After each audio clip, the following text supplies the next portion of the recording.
I don't want to do an update.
Live from the Coors Light Studios, it's time for the Rip City Drive, hosted by the crazy and often irrational Chad Doing. Coors Light, mountain cold refreshment. Choose chill.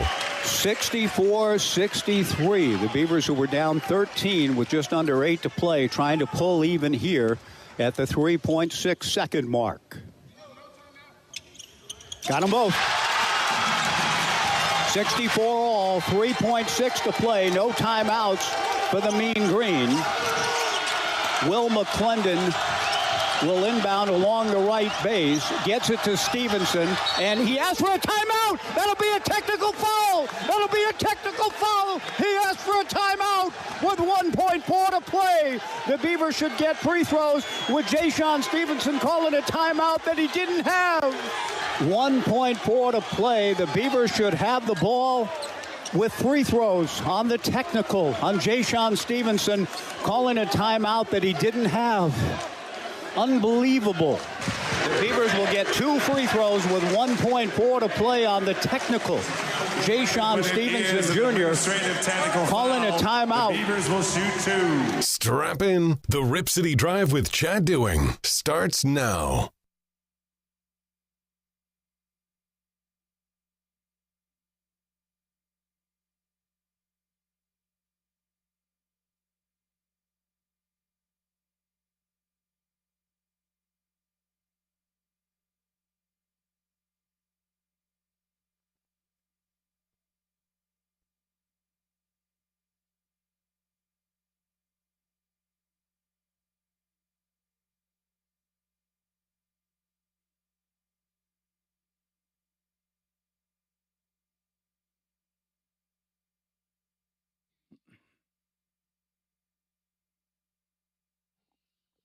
All right, Michael Shacker is paying tribute to the great David Coverdale, the lead singer of Whitesnake, who has announced his retirement.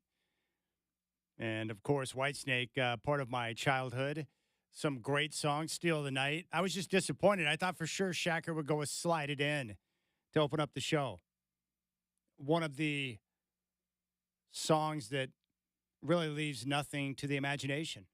Hey, Dad, what's he talking about? Slide it in. What does that mean? And don't worry about it, son. Shut up.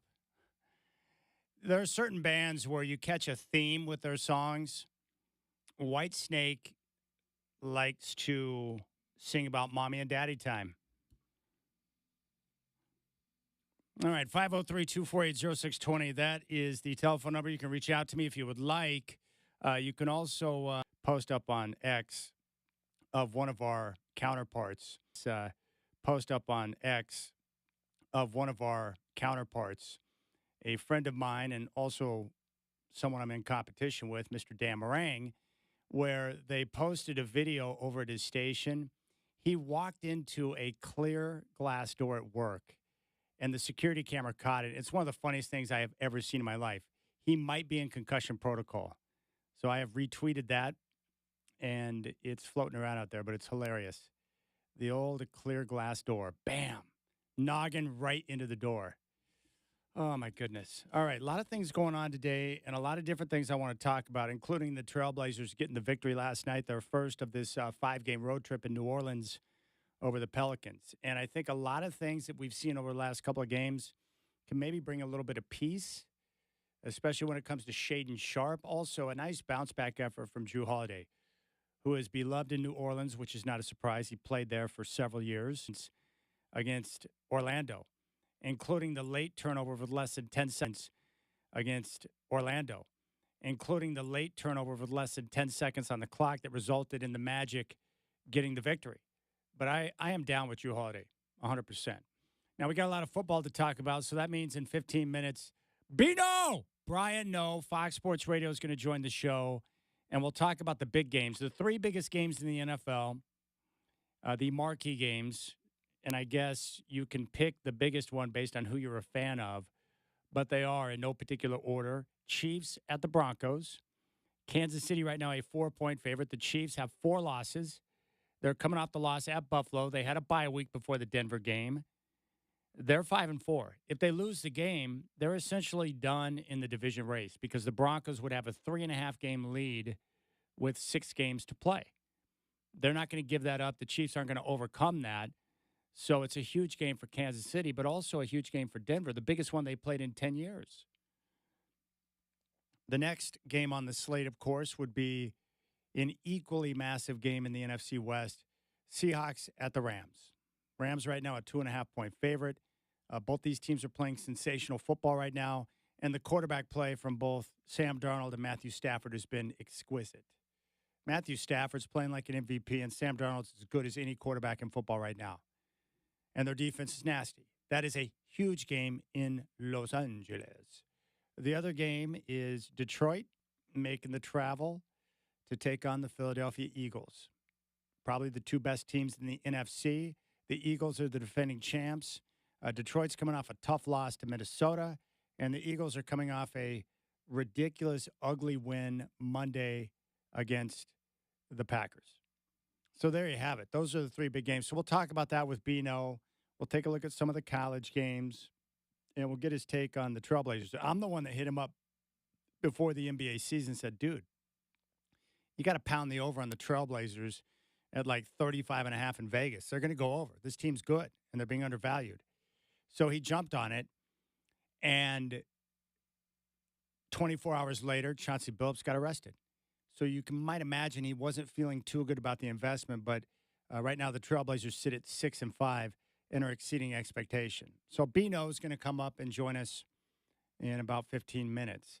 At 4:20, you're going to hear from a new friend of mine and somebody that introduced me to something that has literally changed my life. Matt Troy from Red Vive is going to be on the show, and we'll talk about the red light therapy and his panel, which transformed my right knee and gave me back my golf. Give me back my golf! It transformed my knee. I was having knee issues on the right side early in my golf season where I could get through 9, but on the back 9, I was kind of hobbling around. And I don't know what it was. You know, maybe it was because of my weight loss before the season began. I dropped probably about 10 pounds by design. And so that could have been it, possibly. I'm not sure. But I was really gripping because I'm like, great, I'm not going to be able to play golf now. And I've been waiting for 6 months to get to this point, you know, to where summertime, the weather and everything else. So I started using red light therapy. And after about 6 weeks, my knee started feeling better. And as I was going through my workout, my full body workout on Wednesdays, I noticed no irritation, no weakness in the knee, and I feel great now. And so Matt will talk about Red Vive, and I'm really excited about the opportunity I have to share that with you. And then at 5:20, Michael Holton, former Trailblazer, and I'm not going to share this with him yet, but I did reach out to Stats Inc. He is on the Trailblazers all-time scoring list, ranked number 153. That's pretty good, considering how many Blazers have played in their franchise's history. But Michael Holton's going to stop by. We'll get his take on the way the team is playing, the formula that they have for success, the uptick in performance from Shaden Sharp, who's now starting to get some shots to fall. Denny Avdia, who's playing like an all-star. I freaking love Denny Avdia. I love Denny. He's tough. He wants to win. He's great on both ends of the floor. And really, the only negative, the only nitpicky, annoying thing I could say about Denny is like, yeah, you need to tighten up the turnovers a little bit. That's it. The guy's awesome. He's everything you want in a basketball player. So we'll talk to Michael Holton, who's going to come up on the show at 5:20. But you can reach out to me, 503-248-0620. The Blazers are back in action tomorrow in Houston against the Rockets. So Chris Burkhart will have game day at 3, and then I'll have the network pregame show at 4 with the tip-off at 5 o'clock. So that's kind of what's coming up. So we'll have Brian Noe here shortly. We'll hear from Matt Troy and talk about Red Vive, which has really made a big difference in my life. And then Michael Holton's going to come by at 5:20. Michael Shacker is with me. And again, David Coverdale, the front man for Whitesnake, has announced he's going to retire. So we are going to play a little bit of Whitesnake today, too, to honor Mr. Coverdale, who is a darn good vocalist, by the way. His songs may have gotten me in trouble a few times when I was younger. I told you my mom, and I love my mom. She's awesome. Like, I'm adopted. I couldn't have asked for a better mom, but she walks the straight and narrow path. And so there was a lot of music and things that if I wanted to consume, they were like contraband. I had to sneak them into the house. Like, for example, some things that I had to sneak into my house, Hall & Oates H2O vinyl, which she did discover and broke it and threw it away because of the song Family Man that she thought was inappropriate. Eddie Murphy Delirious and Eddie Murphy Raw, both cassette and VHS. She would not have been down with either of those. She did not find or confiscate or destroy those, which is very nice. I did have a full-size poster of Heather Thomas that I hung on my ceiling right above my bed. And when she saw what I had done, she's like, "What's that doing there?" I said, "Oh, I just thought it'd be nice to lie down and fall asleep looking at Heather Thomas." She's like, "That's inappropriate." And so she made me take that down, and she got rid of that poster. That's what I'm talking about. So anywho, that's how that went down. So I had to be very careful with my mom because she walked the straight and narrow. Whitesnake, when my brother acquired Slide It In, it's kind of an inappropriate title for an album. Definitely my mom would have thought so, so I had to keep that one on the under wraps. So I had all the tricks that you guys did, like on my bookshelf in my room. I would hide stuff behind the books, but not push them completely up against the backstop on the bookshelf. The sock drawer, between the mattress, everything. I did all the stuff that you guys did too. My mom, when I would get in like big trouble, that's usually when they do like a strip search in the room and discover different things that should not be in there. Uh-oh. Anyhow, that's how that went down. 503-248-0620. Real quick on the game last night. The Blazers, a little bit sluggish in that first half against New Orleans, but they really started to open things up in that second half. They used a 17-4 run in the third to push their lead out to double digits. They expanded that lead out to 15. The Pelicans did make a late 16-4 run to cut the Trailblazers' lead to 3, but they closed the game strong. And the best part is Shaden Sharp. The last two games, he's been dynamite. 35 points game high last night on great shooting, 13 of 19. He was 12 of 18 on Monday with 30-plus against Orlando. I wasn't worried about him early in the season. I think now that he's continuing to get to his spots, he was just going through an early season shooting slump. Not enough to be concerned about, not a real sample size. But now that the shots are dropping, you can see how well he is playing. And right now in the restricted area, he's pretty much unstoppable. I think he's made like 20 straight buckets in the restricted area. But this is what makes him so valuable. And this is what they were seeing in training camp and why they were so geeked up on Shaden Sharp. It's his ability to score at all three levels. He's great in transition, great athleticism. We saw that last night with that tomahawk jam. Phenomenal dunk. but he's got the mid-range, and he can pull up from downtown. We just need to see those three-point numbers continue to tick up. I thought he was great. And Denny Avdia is just Mr. Do-It-Everything. Whatever you need Denny to do, he'll do. And I still love what Drew Holiday said a couple of days ago about him. It's like, hey, he makes all of us better. All right, Rip City Drive, Chad Doing here. Brian Obito! Fox Sports Radio is going to join us, and we'll talk some ball. And we'll talk about all those big matchups in the NFL. Plus, I got a crazy, crazy NFL staff for him. I don't think he's going to be able to believe it. So we'll get to that as well. Plus, get his take on that horrendous football game coming up tonight. The Patriots hosting the Jets. Last week sucked with the Broncos and Raiders. Tonight's got a stinky smell to it as well. I appreciate your time. Hope you're enjoying your Thursday. You got the Rip City Drive.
All right, you can listen to this guy.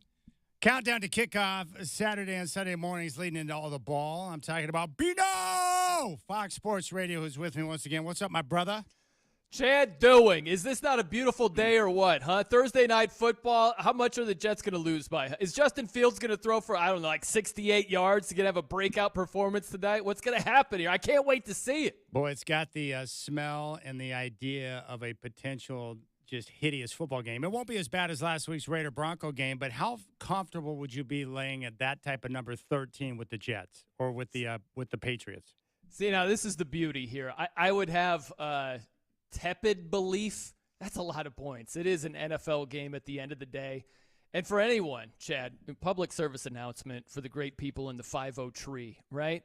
If you're not excited about tonight's game, it's like, man, the Patriots should blow out the Jets. This is your invitation to begin gambling, huh? Begin your sports betting career tonight. Because I tell you what, if you're laying 13, chances are it's going to be a lot more interesting than if you're just watching the game without a cent on it and you're just looking for who wins the game. Guess that they will, but that is not a certainty whatsoever. All right, I would guess that they will, but that is not a certainty whatsoever. All right, just for your information, I came across this number. Mike Vrabel, love him, great head coach. He's just 1-5 against the spread in his career as a favorite of 9 or more points. I would guess all of those games, they weren't facing Justin Fields. I understand that, but the reason why I say that is because if betting NFL games was easy and laying 13 points was simple, people would make a lot of money and not get their ass kicked by the books all the time. Absolutely. No doubt about that, Chad. They're not downsizing in Vegas. They're just building more skyscrapers and new fancy hotels and casinos because, they're making a profit. Yeah. Or every teams like single Indiana year. would steamroll a team like Penn State instead of needing a miracle to get over at the end of the game as a 14.5-point favorite. That kind of stuff. How awesome was crazy that stuff. game, Oh, it was so good, man. I came away from this week, and I'm like, gosh, I love football so much. And there's been so many great plays, but that game right there and that catch by Cooper and the play by Mendoza, I think there needs to be a 30 for 30 and a separate case study on Coach Cignetti for what he's been able to do at Indiana and the way he's getting the most out of his roster, which is not the most talented roster in the nation. It's unbelievable. Yeah, he has done a magnificent job. We talked about it a little bit last week, right? 9-27. That's what Indiana was the 3 years prior to Cignetti taking over. And he's hit the ground running. Like they're making the playoff for a second straight year. He might be undefeated this year. It's just amazing. You would think normally at a school like Indiana, it would take 4-5 years. Man, we sucked for the first 3 years of Cignetti's tenure here, but man, we got it rolling now. He got it rolling immediately. Wow. It's been unbelievable what they've been able to do. I just thought that play when I watched it in real time, live, I was like, he didn't make that catch. And then all of a sudden they showed it in slow-mo. I was like, that's a freaking touchdown. It's funny. I thought differently. I thought the exact opposite. Live, I'm like, oh, he was in. And they started showing the super slow-mo replay, and I'm like, man, maybe he didn't get in. And it's like I think he got his right foot in, and his left foot was just like a milli-inch from going down. Yeah. And that left foot, I'm like, I don't know. Maybe that left foot – it was a catch. Wow. Yeah, so that was unreal, man. The play kind of reminded me of the catch with Clark in Montana where when Mendoza threw it, I couldn't tell if he was trying to throw it away or just put it up in a situation where it's like it's going to be my guy or nobody else. Yeah, no, I like that. I like that comparison where, at first it looked like, wow, that's going to be tough to get. And then Cooper just skied up for that thing. And I thought he got his foot down, but I had to see the replay. I love Joe Klatt because He dialed it back in. You know what I mean? He's like, that was the best catch all year long. And I'm like, good job, Joel. Good job. Let's not go too far with it. Caught in the moment and all that. I agree. And he did. He was going to say ever, and then he stopped himself. I'm like, dude, that is great restraint to understand what you're about to do in real time and protect yourself. That was amazing. Yeah. No, he did a great job with that. Yeah, because you get caught up with the energy and the moment. It was unbelievable, but you give it a little bit of time. You start thinking about the great catches and the significance, like the stages of these great catches. I wouldn't put that as the GOAT of catches, but it doesn't need to be. That was sensational just by itself. I would say that college football, there's two rules that still bother me. You can be out in the open, catch a football, you hit down, and you're down, even if no one touches you. I hate that. And I don't know why one toe equals 2 feet in college, but it does. And so I don't like that because I prefer the NFL rule. But again, if it wasn't the rule, then you wouldn't have exciting moments like that. You know what bothers me more than anything, Chad? I hate this heel-toe or toe-heel thing. I was actually a little bit earlier. I was grabbing some audio. It happened in a Broncos game just a couple of weeks ago against the Cowboys. Now, Jalen Tolbert of the Cowboys, he got both of his feet down, and it was a touchdown against your Broncos. Yep. Didn't matter. Broncos won by 20. Who cares? But live, it didn't look like he might have gotten his first foot down. So it looked like it was just right foot in, left foot, like heel was in, then the toe was out. Yep. And Romo was like, well, if the heel was in, that is a catch, right? And it's like Gene Steratore was all over it. He's like, if it's a natural step, right, your whole foot has to be in bounds. I hate that rule, Chad, because how many times have you seen? I saw it in the Notre Dame game I was at against USC. Notre Dame guy had his toe in bounds, and then the heel comes down out of bounds. No catch. That's the rule. It's correctly ruled. I just think it's a bad rule because if you watch these guys, like Kyron Williams, running back at the Rams, he had a great sideline catch against the Ravens. He was diving. He was like parallel to the ground, and his left butt cheek landed in bounds, and his whole body then landed out of bounds. It's a catch. I'm like, how does that? I'll see it like his knee is in and then his whole body is out of bounds. And it's like, well, wait a minute. Why wouldn't the heel toe thing be a good catch? If my heel is down, I'm in bounds, and then the toe comes down out of bounds, why is that not a catch? I wish they would change that. I think that's a garbage rule. Okay, I'm with you on that. Speaking of Tony Romo, I'm glad you brought him up. I am mentally preparing myself for Sunday afternoon because you know Jim Nantz and Tony Romo will be on the Broncos-Chiefs game. Did you hear him go DTF and use that reference in the Patriots-Bucks game on Sunday? No, I didn't. Well, let me play it for you just so you can be aware of what I have to prepare myself for on Sunday because Tony Romo, like usual, out of control, but Jim Nantz, because he loves him so much, just lets everything slide. Fundamentally sound. This team is DTF, Jim. Patriots details toughness and they finish. That's my moniker. There you go. DTF, Jim. Oh, man. Well, at least he explained it. You know, he's like, oh, we're going with different initials for this one here. That's funny, man. Well, I mean, he did play for the Cowboys, and you had the Jerry Jones glory hole breakdown a little bit earlier. So, I don't know, maybe there's something in the water over there in Dallas. I don't know. I think I'm going to keep a Jim counter during the game just to amuse myself. How many times will Tony Romo say Jim throughout the course of the entire game? My over-under is like 30. It's just unbelievable. He's out of control, and I just mentally – I'm going to lose it. If the Broncos start going sideways and you got Tony Romo getting out of control saying Jim 30 times, I may not survive Sunday afternoon. You know what's funny is we talked about this too, and we talked about Indiana, the brilliant, sensational catch, come from behind, win, the whole thing. And Gus Johnson, I don't know what it is. Gus lost his mind when that catch was made. Like, oh my gosh! Give him the Heisman right now. He had an orgasm on air, Brian. He really did. He did. And for some reason, it works. It works way better than it does with Tony Romo. There's just something like, Tony, can you settle down a little bit? And when Gus does it, you're like, Gus, more. Just give us more, man. Give us, Gus to 12. His amps go to 12, not you just make 11. a great point. Yeah, because when Gus is going crazy, I love it. When Tony is rambling on and acting like Tony, all cracked out and talking over Jim, it drives you crazy.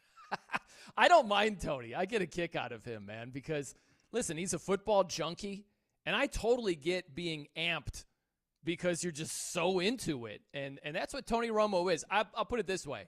I would rather have Tony Romo just off the rails and be passionate than someone that's just monotone, going through the motions, no excitement. I don't want that at all. I can't deal with that. All right. I understand it. Brian Noe, Fox Sports Radio. We got some big games this weekend. Let's start with the Seahawks at the Rams. L.A. favored by 2.5. This game is critical in the NFC West race. What's your take here? Man, what a great matchup. Love it. Like, you look at these two teams. I do these little, like, nerd stats each week. And to break them down, just, like team rankings, and you just get a little bit of a sense of how they match up together. And get this. So, scoring offense, we've got the Seahawks third. We've got the Rams fifth. How about scoring defense? Well, the Rams would be second. The Seahawks would be fifth. Like, they're in the top 5 in scoring offense, scoring defense. You look at rush defense, Seattle's been fantastic. Passing offense, the Rams are second best in the league. They just both bring a lot to the table. And, it's funny, right, when you think about, well, home field, I mean, it's not what it used to be.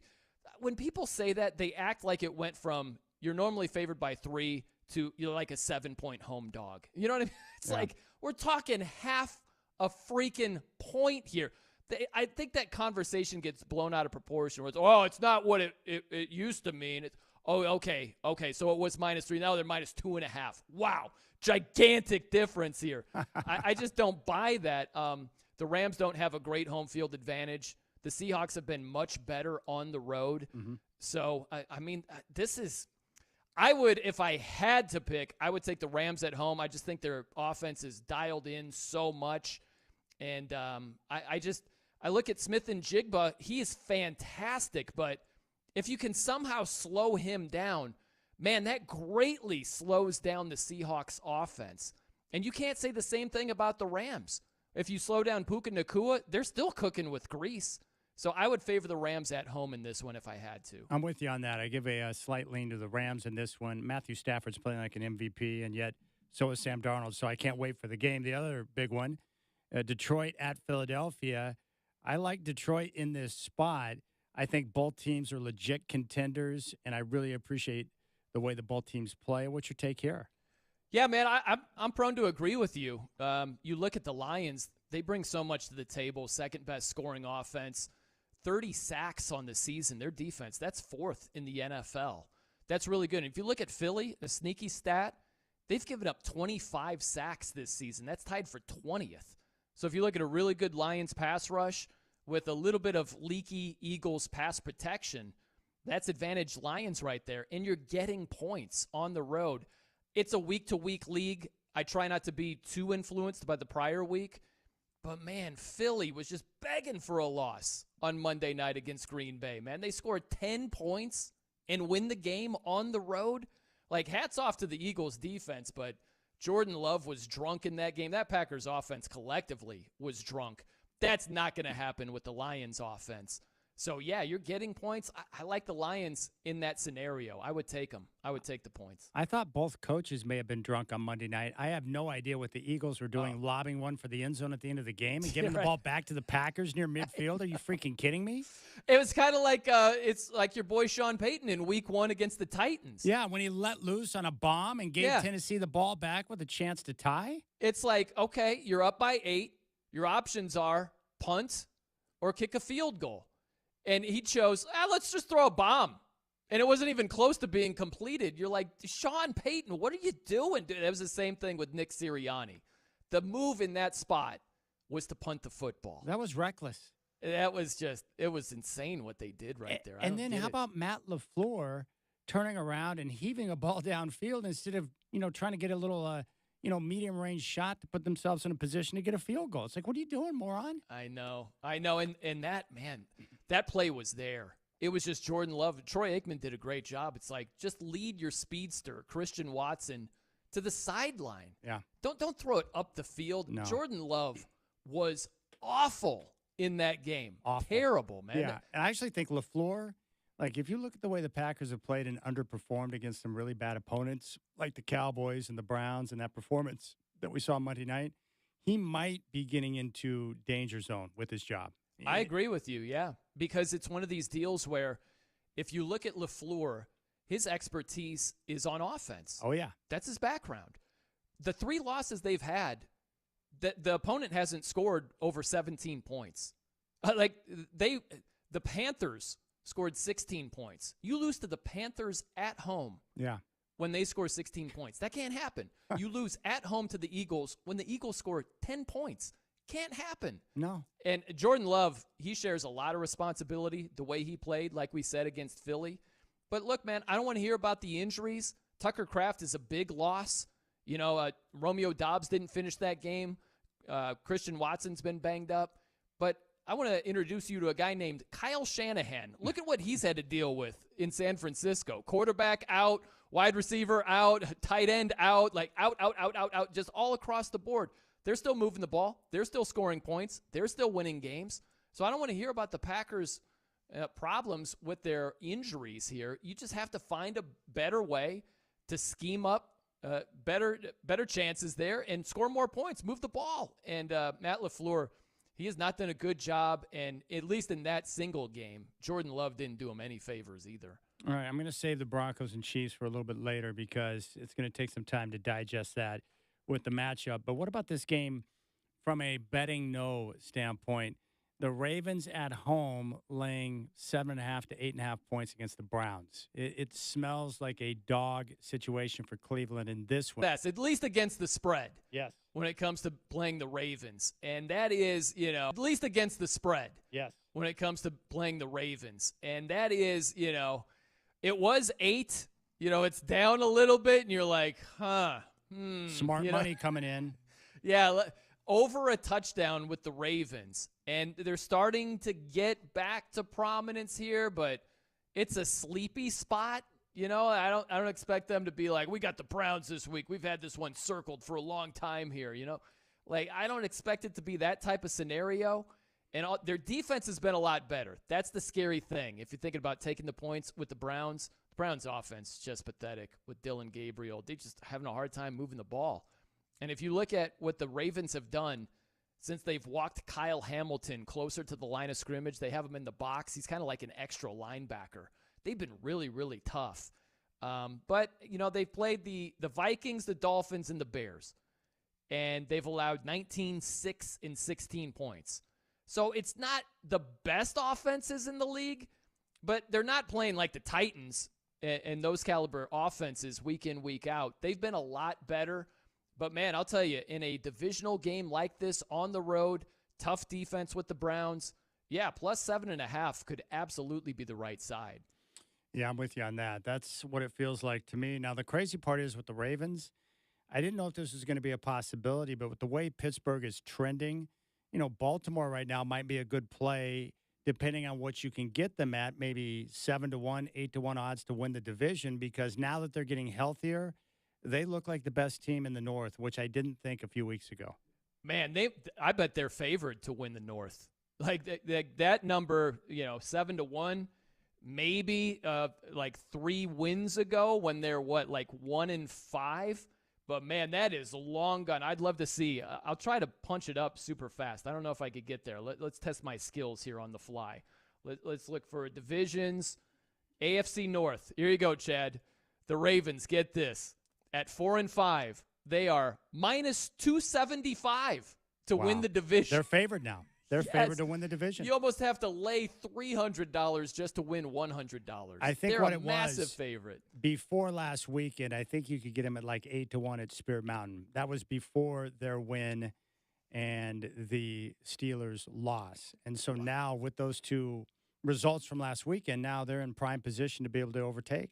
Wow, shout out Spirit Mountain. That would have been a great bet to well, throw one in of the there guys last week. Yeah, I know someone that jumped on. He's like, well, that just seems like I can't pass that up. I'm like, yeah, that seems like a pretty good deal. And now after last weekend's results, now it would be a disappointment in my mind if they don't win the division. Yeah, it would be. And it just shows you how long the season is. I know. Like at 1-5, you're like, man, these guys, forget it. And now all of a sudden you look at the schedule after those wins especially, but on deck, here you go. Here's the rest of well, we'll not do the whole season. No, but it gets easy. Yeah, look, Browns, Jets, Bengals. The next 3 games. Browns, win. Jets, Bengals. Steelers, and then Bengals again. Like those are 5 pretty, advantageous type spots for the Ravens. So they they're could get to 10 wins. or 11 wins before the end of the year. Absolutely, they could. All right. Yeah. Bino, Fox Sports Radio. We honor clock integrity. So, Brian, if you're kind enough, would you stay and talk more ball with me? Absolutely. I would love nothing more in the world, at least today, right now, than to do this. Okay, we're going to talk about some overthrows. Bo Nix, Chiefs, Broncos this weekend. Kansas City laying 4. We'll get to that game coming up next on the Rip City Drive.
All right, Brian No, Fox Sports Radio is with us. My brother from another mother, and we're talking some ball right now. So the big game for me this weekend, Brian, of course, the Kansas City Chiefs are at the Denver Broncos. Kansas City is coming off a bye after the loss to Buffalo. Denver also coming off a long bit of rest after a Thursday night game against the Raiders. Kansas City is laying 4. This is a big, big game. If Denver wins, they move to 9-2 and would have a 3.5 game lead on Kansas City with 6 to play. Obviously, for the Chiefs, if they have any hopes of winning the division, they have to win this game. It doesn't get any bigger than this. What do you think? I hate the spot for your Broncos, man. I just absolutely hate it, which means they'll win by 10 points. But I look at this, and the main thing is no Patrick Surtain. That's a big deal against this Mahomes-led offense with all of those wide receivers. This is a very aggressive defense. They love to they play this swirling style of defense, led by Vance Joseph. But without the league's best cover corner in a spot like this where Kansas City is desperate, coming off a bye, I hate the spot for Denver. And it's crazy. We were talking about the divisional odds. Like with the AFC North, it's crazy here, Chad. Your Broncos have basically a 2.5 game lead on the Chiefs. And get this, the odds to win the AFC West. Broncos at plus 135, Chiefs at plus 140. Vegas could not any louder be saying, we don't buy the Broncos for a second. That's all they're saying with those divisional odds. And I don't buy them in this spot. Down Patrick Surtain. I just don't like the spot at all. I call him Hobo Nix now. He's playing like a bum. That was a bum performance last week against the Raiders. I just don't trust him at all. In a spot like this where you've got to match points with Mahomes, no thank you. Not looking to back the Broncos. Well, if we're comparing this game or looking at this game as Knicks versus Mahomes, that would be the issue. But I think the key matchup is going to be the Kansas City offensive line against the Broncos defensive front. The Broncos' pressure rate is the best in the NFL. The Kansas City tackles aren't exactly what we'd call Hall of Famers right now. And so I'm going to be very interested to see how that battle plays out. The Broncos have 46 sacks through 10 games. And that pressure rate, I think it's all going to come down to pressure. If the Chiefs are unable to run the football, which is likely because they haven't run the football all year, and you put Mahomes in a situation where he's got to deal with that pass rush, it's going to be interesting to see how Andy Reid tries to battle that. Is it going to be screen passes? Are they going to look to maybe try and get a few deep shots early to loosen up the defense? I'm fascinated by that battle. That defensive line, the front seven for Denver and the Chiefs offense and that offensive line, which is subpar, I think that's the game. So that's what I'm going to watch the battle. For the Broncos offense, I don't expect them to be great. I don't need them to be great. I just want to see some type of competency with a game plan and the execution. And I just don't know. I don't know what I'm going to get from those guys week to week. So I'm going to watch the defense against that Chiefs offense. But it's a tough spot. I know everyone talks about Andy Reid off a bye. He's great off a bye week. There's no question about it.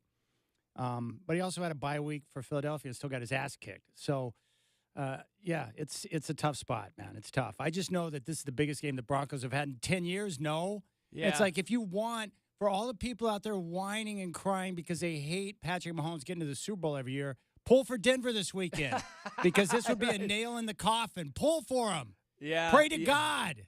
Yeah, it's just one of those deals where I get it. Listen, if you look at the Broncos, they win with defense and really that offensive line. Your offensive line is really good, arguably the best in the game right now. Yeah, they've given up the fewest amount of sacks on the year.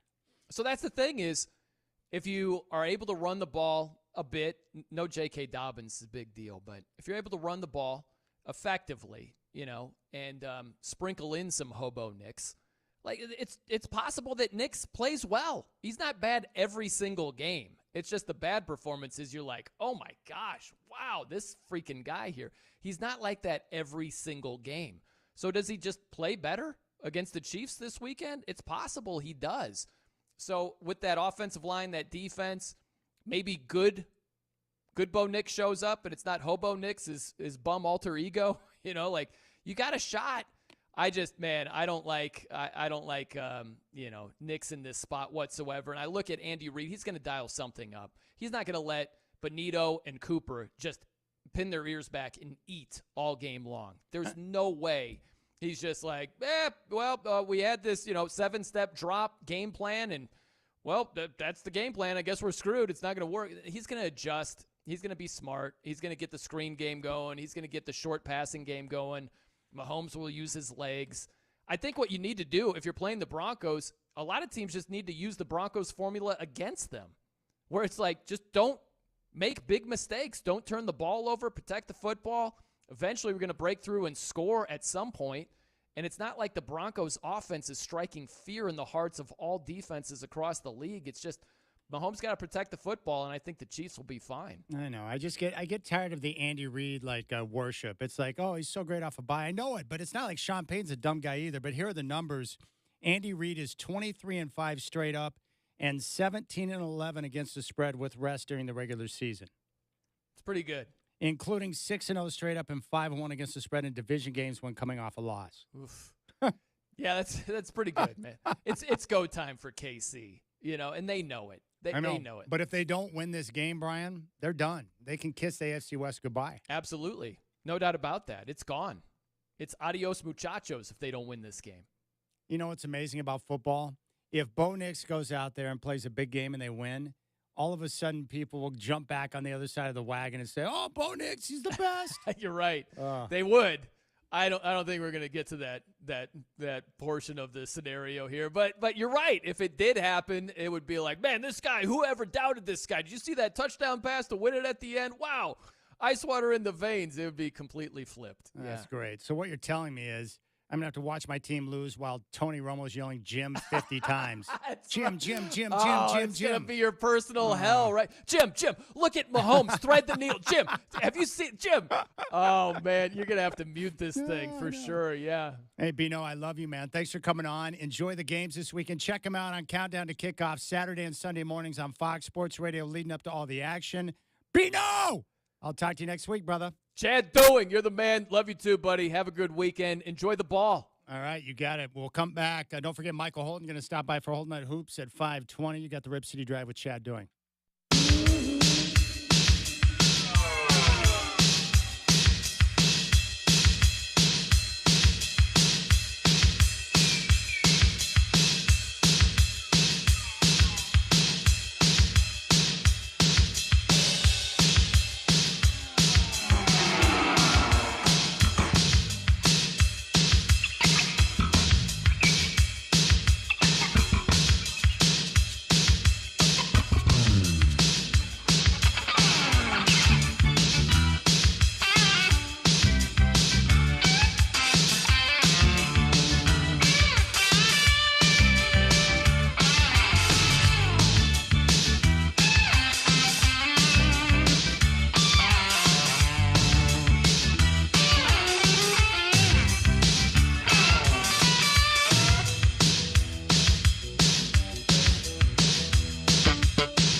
for White Snake.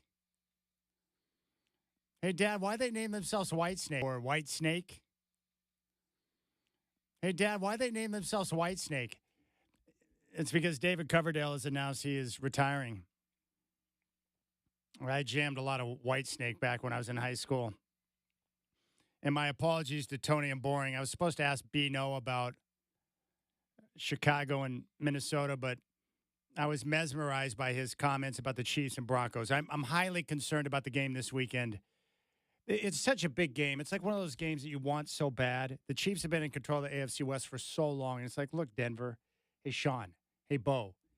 This game, if you win the game, you're going to improve to 9-2. You're also going to give the Chiefs their 5th loss on the season. They'll be 500 at 5-5. That means you would have a 3.5 game lead in division on Kansas City with 6 games to play. That equals they have no shot to win the AFC West. It's that simple. Win a home game against the Chiefs, and you're going to put yourself in prime position to win the division and possibly get home field advantage. That's really what it comes down to. The problem is, at 8-2, the Broncos have won 7 straight games, hottest team in the NFL along with New England, but no one believes in them because the offense has been a disaster of late. The last 2 games, Bo Nix against Houston, and then, of course, that game last Thursday against the Raiders, not good. So the Broncos are going to have to be able to score and move the football and make better decisions to win this game. Now, I do know that the Broncos under Vance Joseph, the last 3 times he's played the Chiefs, when Patrick Mahomes is playing quarterback, the last game of last year, the Broncos hammered the Chiefs, but Mahomes didn't play. They already had everything wrapped up. They're only averaging 14 points against this Bronco defense. So this game really does begin and end with Patrick Mahomes and their offense against that front 7 of the Broncos, which already has 46 sacks through 10 games. 46. The NFL record is 72, set by the Bears back in 84, and the Broncos are on pace to crush that number. They're that good. They're averaging almost 5 sacks a game. So really, like with any great quarterback, if you're able to get off the ball and get pressure up in his face and throw him off his spot, you can disrupt any offense. So that's what it's going to come down to. The Broncos defense is going to have to come up with big plays and a lot of pressure, which they do. And the Chiefs, they're a very good team, but they're not the same Chiefs team we saw a few years ago. They've got some issues. They don't run the football well. They don't have good offensive tackles. They're a little bit leaky on the offensive line. Like the Broncos defense matches up really well with this Kansas City group. The question is, can the Broncos offense stay out of their own way and do enough? I don't know. But it's a big-time football game, and I really want this one bad. When you have a chance to put down the king, you got to do it. And the Chiefs have owned the division since Patrick Mahomes took over in Kansas City. But this is a big-time football game, and I can't wait. I'm loving it. I can't wait to watch it. It's going to be an absolute grip session.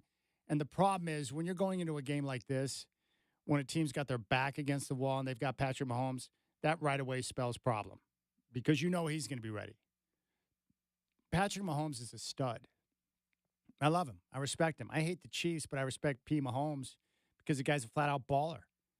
One of the best I have ever seen in all of sport. That's how good he is. So it's a big-time football game. Love it. And I think Bears fans should be pretty happy. Bears fans, as impatient as any group in all of sports, but you can see the process at work and how it's coming together between Ben Johnson and Caleb Williams. And the Bears are finding ways to win football games. So you got to feel pretty good as a Bears fan. I think for the Broncos, it's going to come down to the defense.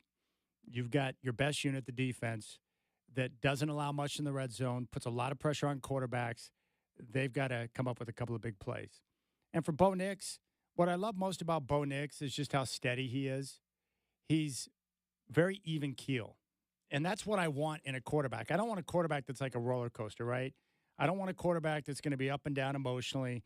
You've got to have someone that can stay in the moment and not overreact to the good, the bad, or whatever. That's what you need. And Bo Nix is very steady in that department. And it's part of the reason why his teammates respect him so much because he's so calm and collect in terms of how he does things. And part of that's because he doesn't get on social media. That's probably why the guy's brain is so functioning and why he's not going crazy yet. But here's Bo. talking about, how he's able to persevere through criticism. Take a listen to this. But for me, it's quite simple, really. I delete all my social media. I don't even have it. So unless somebody says it to my face, I don't really hear it. And nobody's ever bold enough to say it to your face.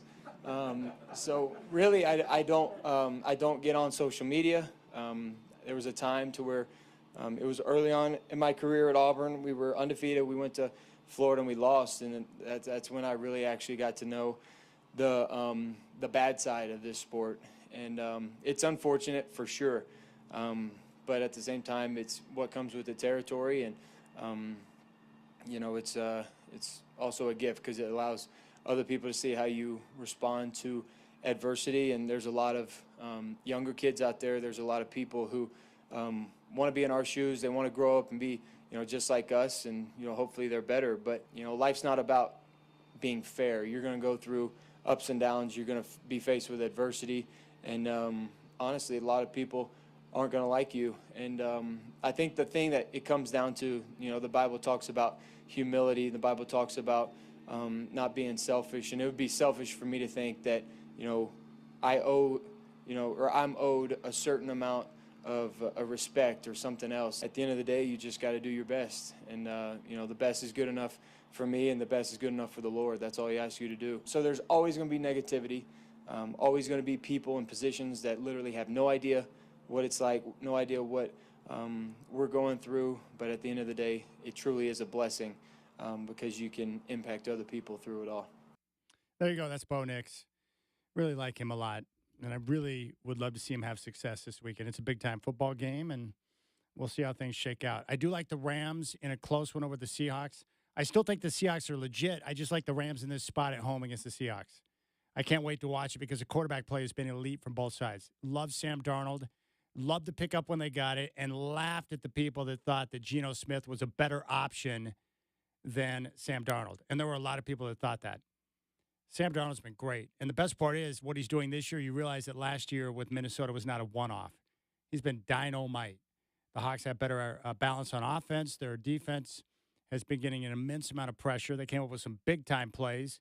A couple of scores last week against Arizona. I mean, they're going to be right there. They got a chance to win this game. That's a big-time game in the NFC West. And with Detroit and Philadelphia, I lean Detroit in this one. But this is where we're getting to the part of the year where the games have a lot of implications, a lot of importance, and I love these type of moments in football where these games come down to probably, 3, 4, maybe 5 big plays that determine the outcome. And you can keep track. That's what it's going to come down to in each of those 3 games right there.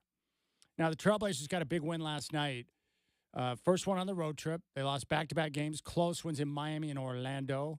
The Magic game was at the buzzer thanks to Desmond Bane, who heaved up that shot right when the buzzer went, and he swished it in.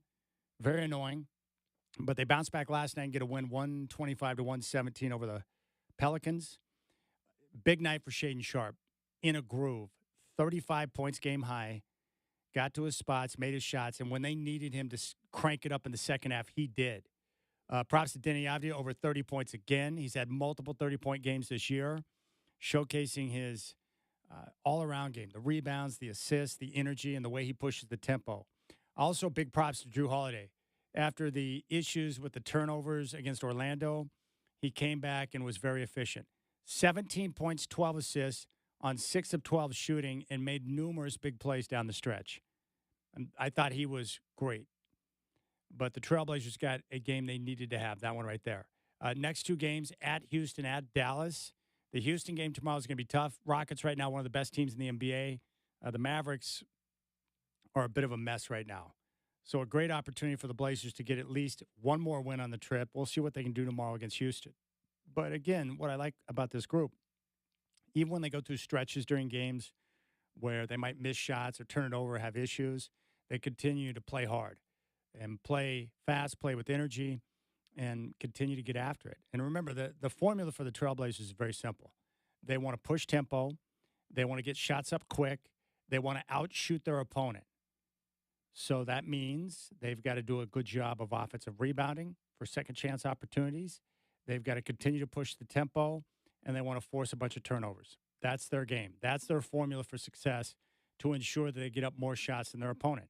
That number is critical because they're not the best shooting team in the league. So to compensate, they need to get up more shots than the opponent. So I'm going to be paying attention to those numbers when they take on the Rockets tomorrow. But I'm such a big fan of Drew Holiday now that he's here in Portland that it was just nice. Not a surprise. I expected him to come back strong, but he had a nice bounce-back performance against New Orleans. And then just to see how many people came up to him after the game to give him some love was cool. I mean, you can tell he spent a lot of time there, obviously, but the respect that he has from people around the league is strong because he's such a good guy. But he's brought that culture, that work ethic, and he just blended in perfectly. Remember all that talk about, well, Drew's not going to be happy to come to Portland. No, he's a pro. He's going to show up and do his job the way he's supposed to because that's what he does. He's the quintessential pro guy. What you need from him is what he's going to do. Whatever you ask of him, he'll embrace. He's like the ultimate team guy. There just aren't too many that are cut from that cloth. He's a special one. So a big fan of his. But Denny Avdia right now is playing in a way that will get him to the All-Star game. And it would be well-deserved because he plays so hard and he cares so much, but he's multi-talented. And I love two-way players. He can defend. He can run the floor. He pushes tempo. He can make threes. He sets up his teammates. Drew Holiday's talked about it a few times this year about how he makes everyone around him better. His teammates trust him with the ball in his hands to make decisions. I'm 100% down with Denny. Love the guy. But Shaedon Sharpe, I knew this would happen, right? He missed a few shots to begin the year, but now that he's kind of found his rhythm and his groove, he looks good. And he was aggressive last night. Man, that dunk, the tomahawk, where he just rose up above everybody and just cocked and threw it down was awesome. Big fan. All right, tip-off tomorrow is at 5 in Houston. Blazer Game Day with Chris Burkhardt at 3, and it's all right here on your home of the Blazers, Rip City Radio 620. And don't forget, all games stream live via our free iHeartRadio app. All right, when we come back, I'm going to be joined by Matt Troy from Red Vive. You can check out their website, redvivehealth.org. He hooked me up with a red light therapy panel back early summer. I was having some knee issues and struggling to get around the golf course, and the red light therapy changed my knee, and I was blown away. And so he's going to talk about red light therapy. I'll share my experience, but you can check him out online at redvivehealth.org. Matt Troy's coming up next, and then Michael Holton in studio at 5:20 here on the Rip City Drive.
All right, Rip City Drive, Chad Doing here. Always a pleasure to have new people in studio. And today I'm very happy to welcome a gentleman in who really has introduced me to something that has changed my life. I was, dealing with a knee injury back during the summertime. And this is like early on in the part of my golf season where I'm out trying to get as many rounds in as possible.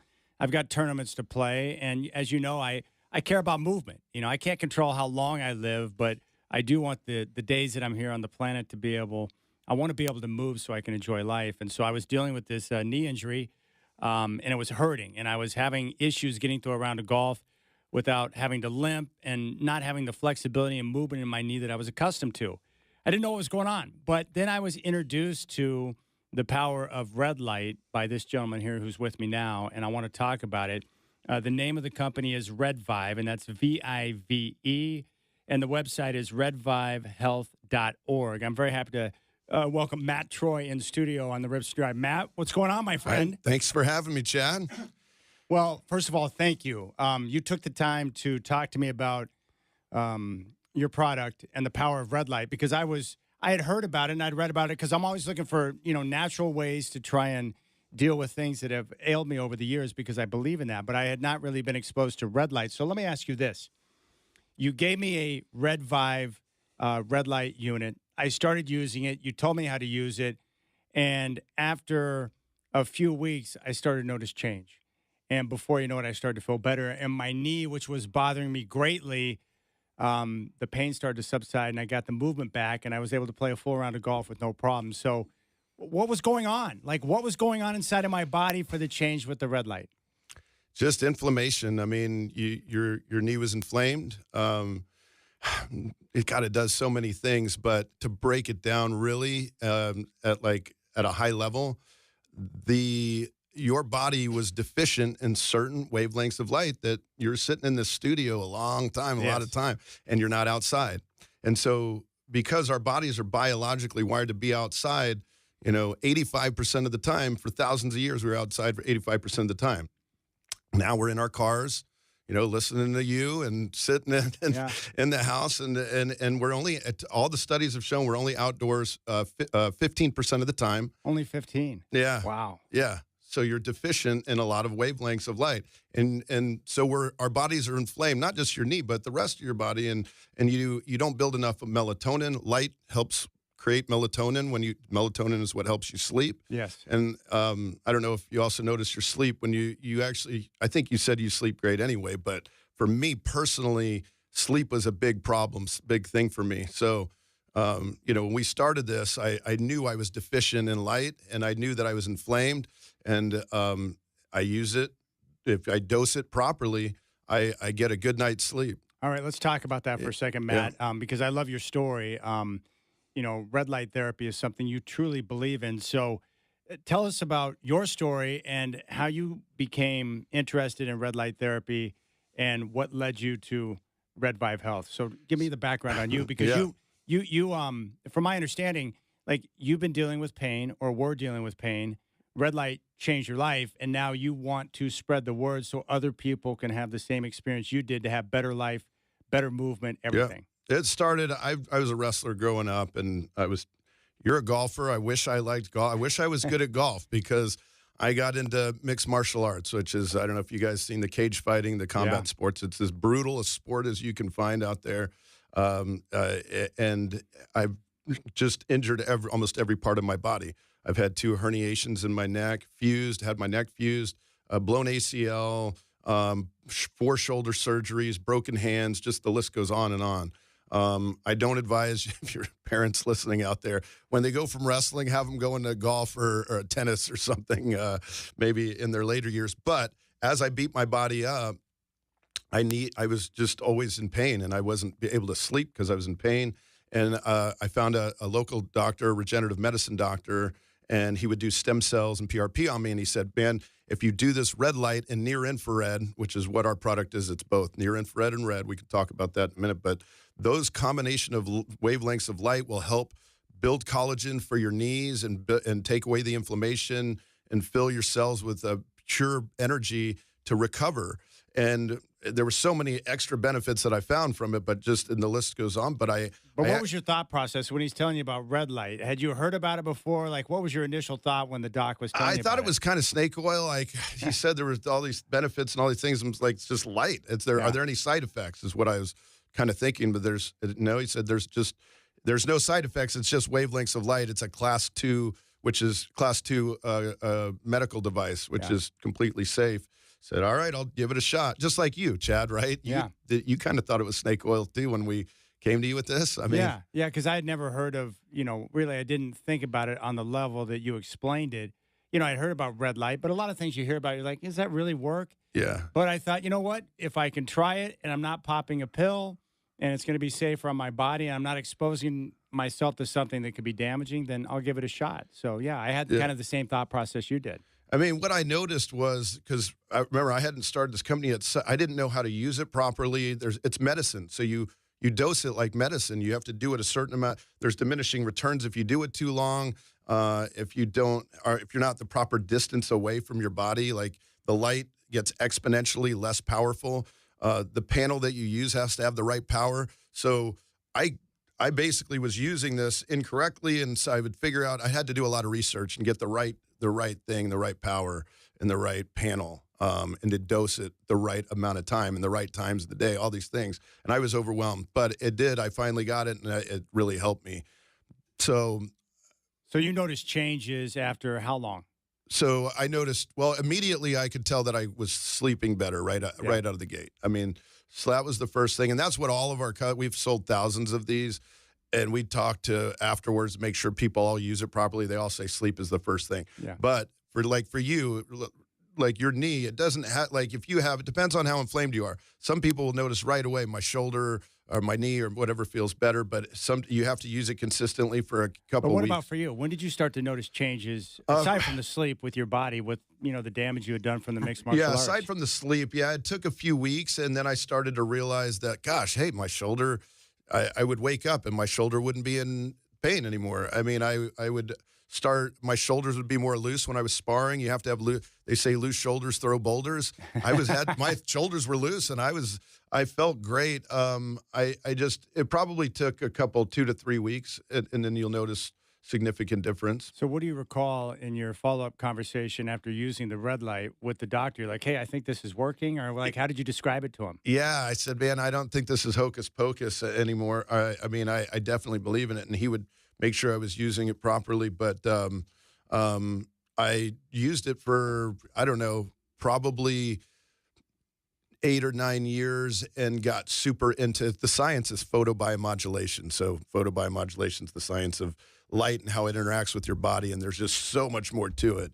And so that's why basically I said, hey, man, we need to create something like a company that actually takes the science, and let's design a panel that follows the science specifically and then show people actually how to use it. Okay, so basically what happened for you is you started using red light therapy.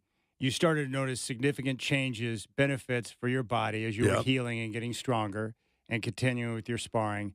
And then because of the impact it was having on you, the positive impact, so you started it kind of started that journey of where you got more into the science and the details, which is what led you to, hey, how can we take this therapy and get it out to more people? Yeah. So we actually designed something that I actually would loan this panel out to people suffering. So like, Chad, I met you years later, but I actually had like 4 or 5 friends that would complain about something. I'd say, hey, use this. I want to see how it works for you. All of them, every single one. So you're sharing your red light panel. I shared it, yeah. With people you know. Yep, and they wouldn't give it back. That's good. I can't get it back. So I'm like, this is crazy. Nobody wants to give it back. So we actually... and what was one big thing for me is like I wanted to make sure that everybody that ever bought a panel, because you can go online, there's other stuff out there, but they don't have the power and nobody shows how to use it and all these, and they're sort of like gimmicks. Like some of the stuff is good for your skin and your dermis, like you see the masks and these little wraps, but they don't have power. So I wanted. So what you did then is from my understanding, is like you brought in medical experts to help you develop the red vibe panel. I actually sent the regenerative medicine doctor that helped heal my body with this over 10 years with stem cells and PRP. When we started this, I said, I need to partner with a doctor that knows the photobiomodulation, but I want to send you to meet all the scientists. So we sent him to London, and there's it's the PBM, Photobiomodulation Conference in London every year where all the top light scientists meet. And that's where we fully designed this product and this panel. And so, yeah, sent him there. He met with them, came back. Red Vive became real, and we hadn't looked back since. And now we've got we're endorsed by hundreds of doctors across the country now. Okay, that's perfect. So Red Vive. So give us the basic then. So you guys are different than everybody else, but what is the key difference? What separates Red Vive from all the other red light therapy panels that are available? I mean, they're all different out there, but one thing that we wanted to make sure was that we followed the science. So you have to have a certain amount of irradiance, which is the power that actually pushes the light into the tissue. And to get actually into your hips and things, you need to be able to get 2 inches deep into the tissue. Your knee, Chad, I mean, if you were just putting one of those little cheap wraps that you can, some of them are on Amazon, you wouldn't feel those results. Why is that? Because it's got to get into the tissue, into the cells, and it doesn't. A lot of the light doesn't go past the dermis or the epidermis, the very very tip, just the skin. So we got to get into the cell. So ours, to answer your question, is we have the power, and then there's a certain beam angle. So beam angle meaning 45 degrees, 35, whatever the science says, it's 35 to 45 is the beam angle for it to actually hit and get to the tissue. And without overwhelming people, you just feel it once you have those right wavelengths and the right power and beam angle. Yeah, So, I mean, I can definitely, feel it over the course of time as I continue to go through consistent therapy sessions. And the best part is I was doing, 15 minutes in the morning, 15 minutes in the evening. Very easy to get in front of the light and use it, and it doesn't take up too much time. So that's beautiful. Now, in addition to the beam angle, without nerding out completely, what are the 4 wavelengths that are critical? okay, 635, 670, 810, and 850. Those, the ones in the 800 range are near infrared. So those are on the end of the visible spectrum. You can't see them because, just like ultraviolet rays, where people get burned, right? When you have ultraviolet rays, you get burned, but you can't see them. Just because you can't see the light, it's really strong and powerful. Those are the more powerful. The 810 and 850 get deep into the tissue, but it helps with the combination of the 4, the 635 and 670, to do all the regenerative things that help build collagen, take out that inflammation from your knee, and then the beam angle and then the power all go together to be able to penetrate and actually get in there and fill the mitochondria. That's perfect. We're talking with Matt Troy, who's in studio here in the Rip City Drive.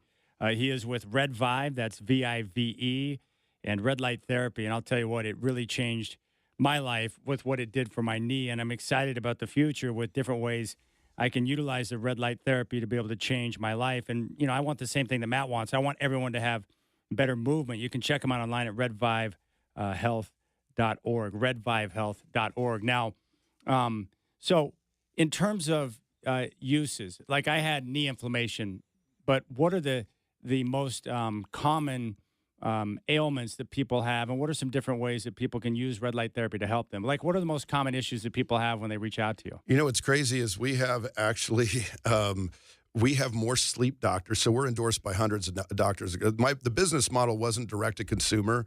And actually, Chad, you're one of the first times we're actually bringing this direct to consumer. Just so you know, just because we're local in Portland, and we have the relationship with iHeart, we decided, hey, we need to get this out there. But it's just been with doctors, and the doctors that we found took to this the most were sleep doctors.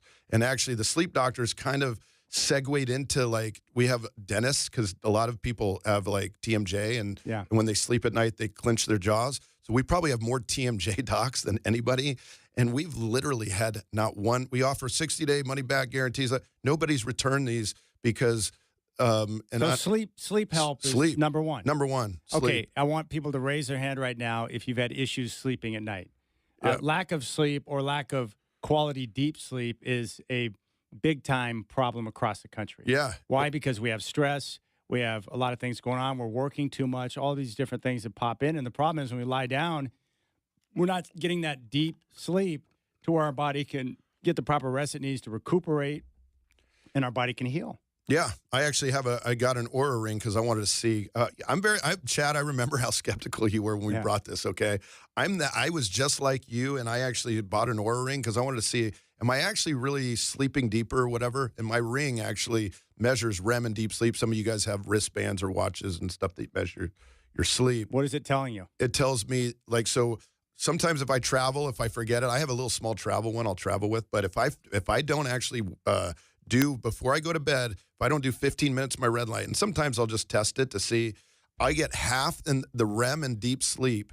REM and deep sleep is like the most important part of your sleep. And it's always, when I look at my app and I download it, it's always half.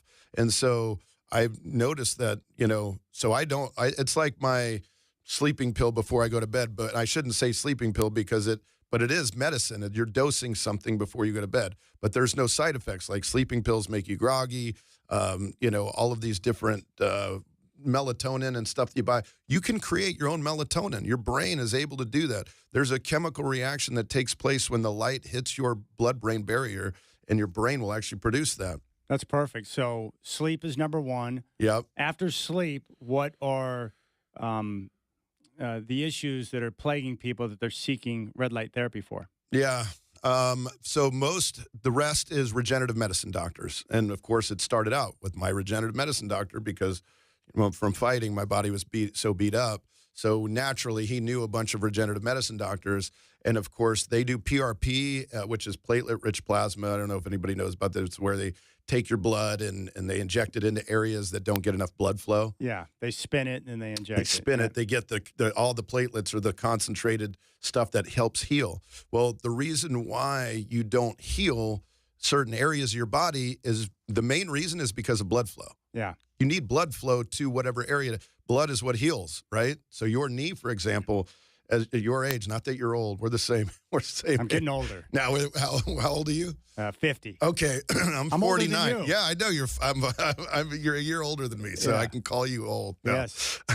But no, we're both pushing. I mean, I'm pushing 50. I mean, you and I both look physically fit, but inside the mitochondria of our cells are 50 years old, or mine's 49. Yeah, so the red light exposure to red light will help with blood flow. Yeah. So the blood flow is the number one thing, and that's how you reduce the inflammation. The way it's always been explained to me, very simply, is that blood flow is important because the better blood flow you have, the more nutrients that are being spread out across the body, which is what allows for healing. Right. And so vasodilation, and again, vasodilation is a fancy word for saying your veins open up, which is how you get more blood, right? Yes. And it's like you'll feel it. You can actually feel your veins. You can feel the blood flow when you get underneath this thing.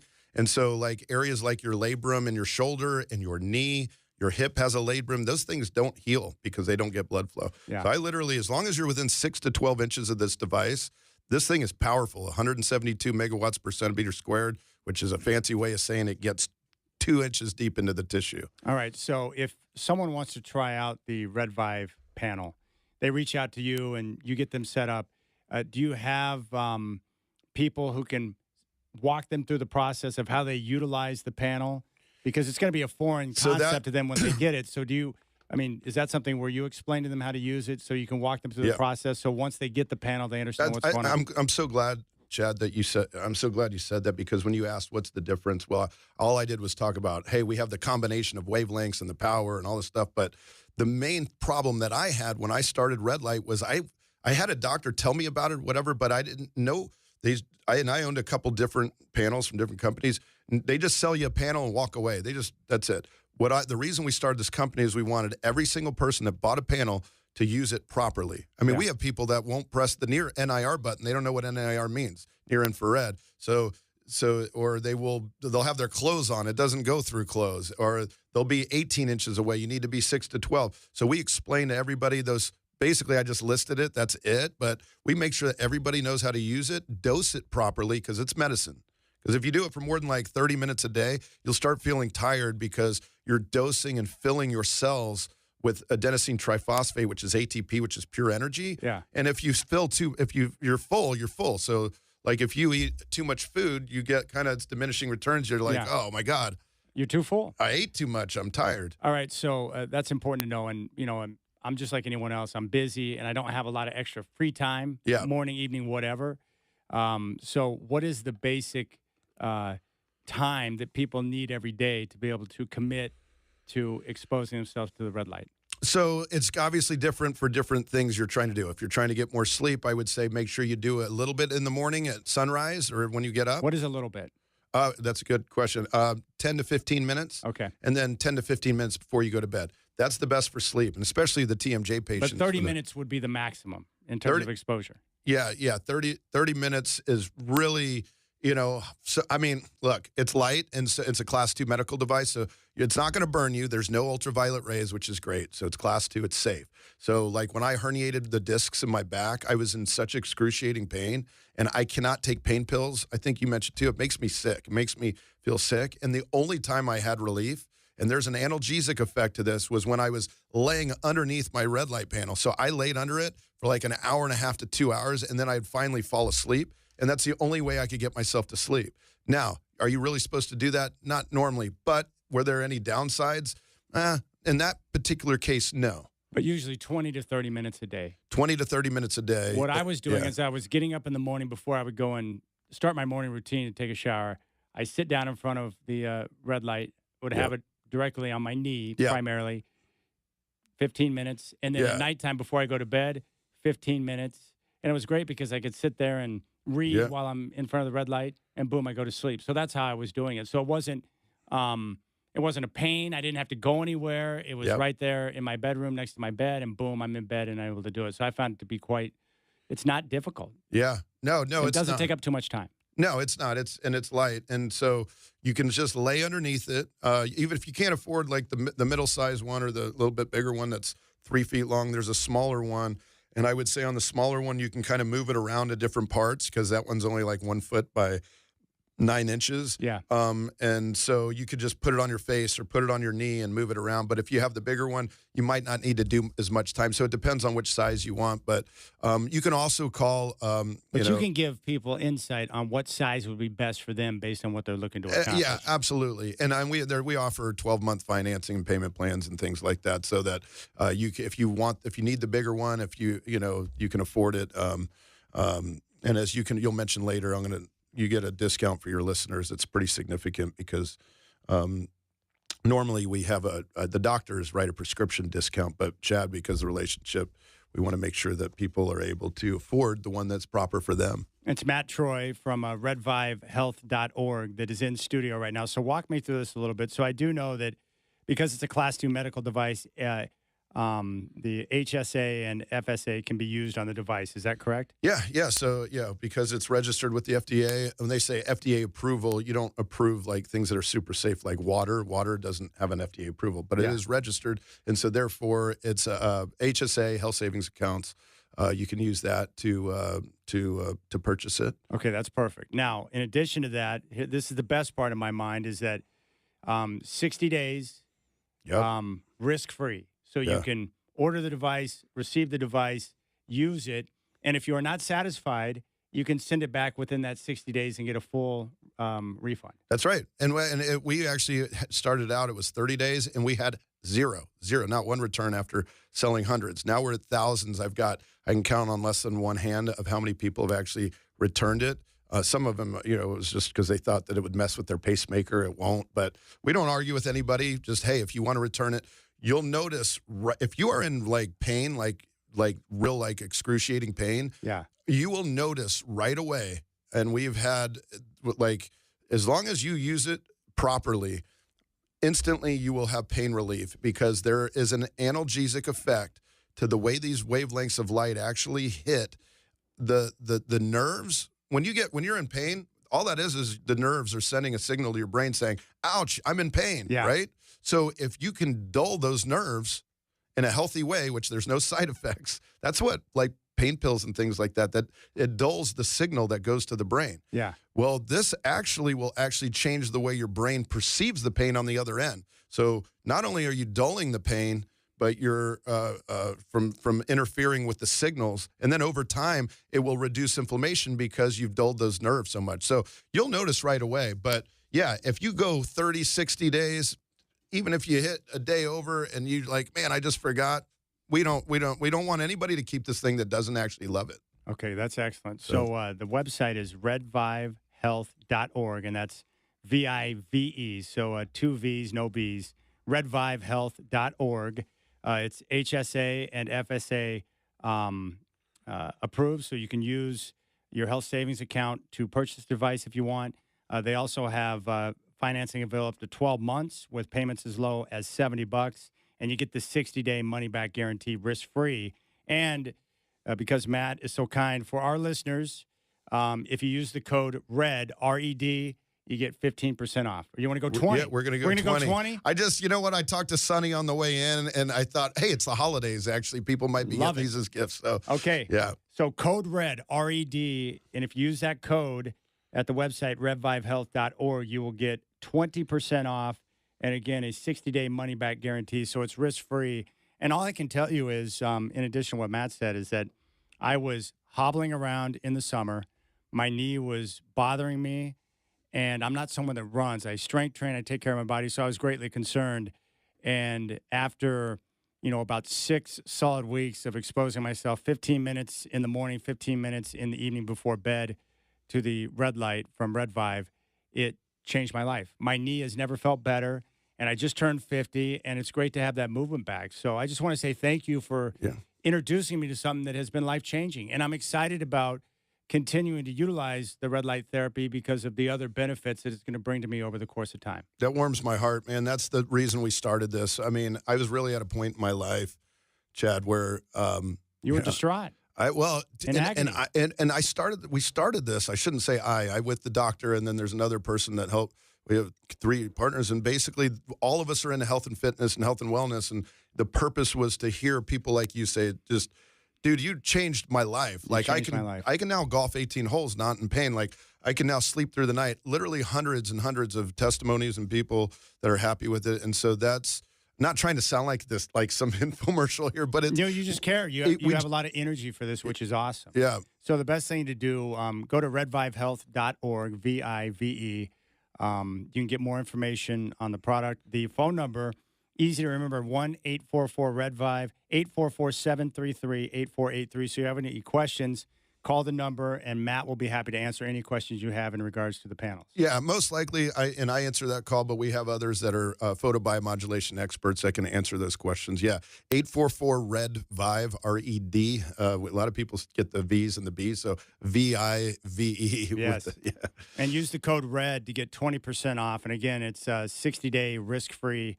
money-back guarantee, so jump on it and, experience what Matt and I have and how it can change your life if you're dealing with chronic pain, so you can stop taking the pills that are poisoning your body.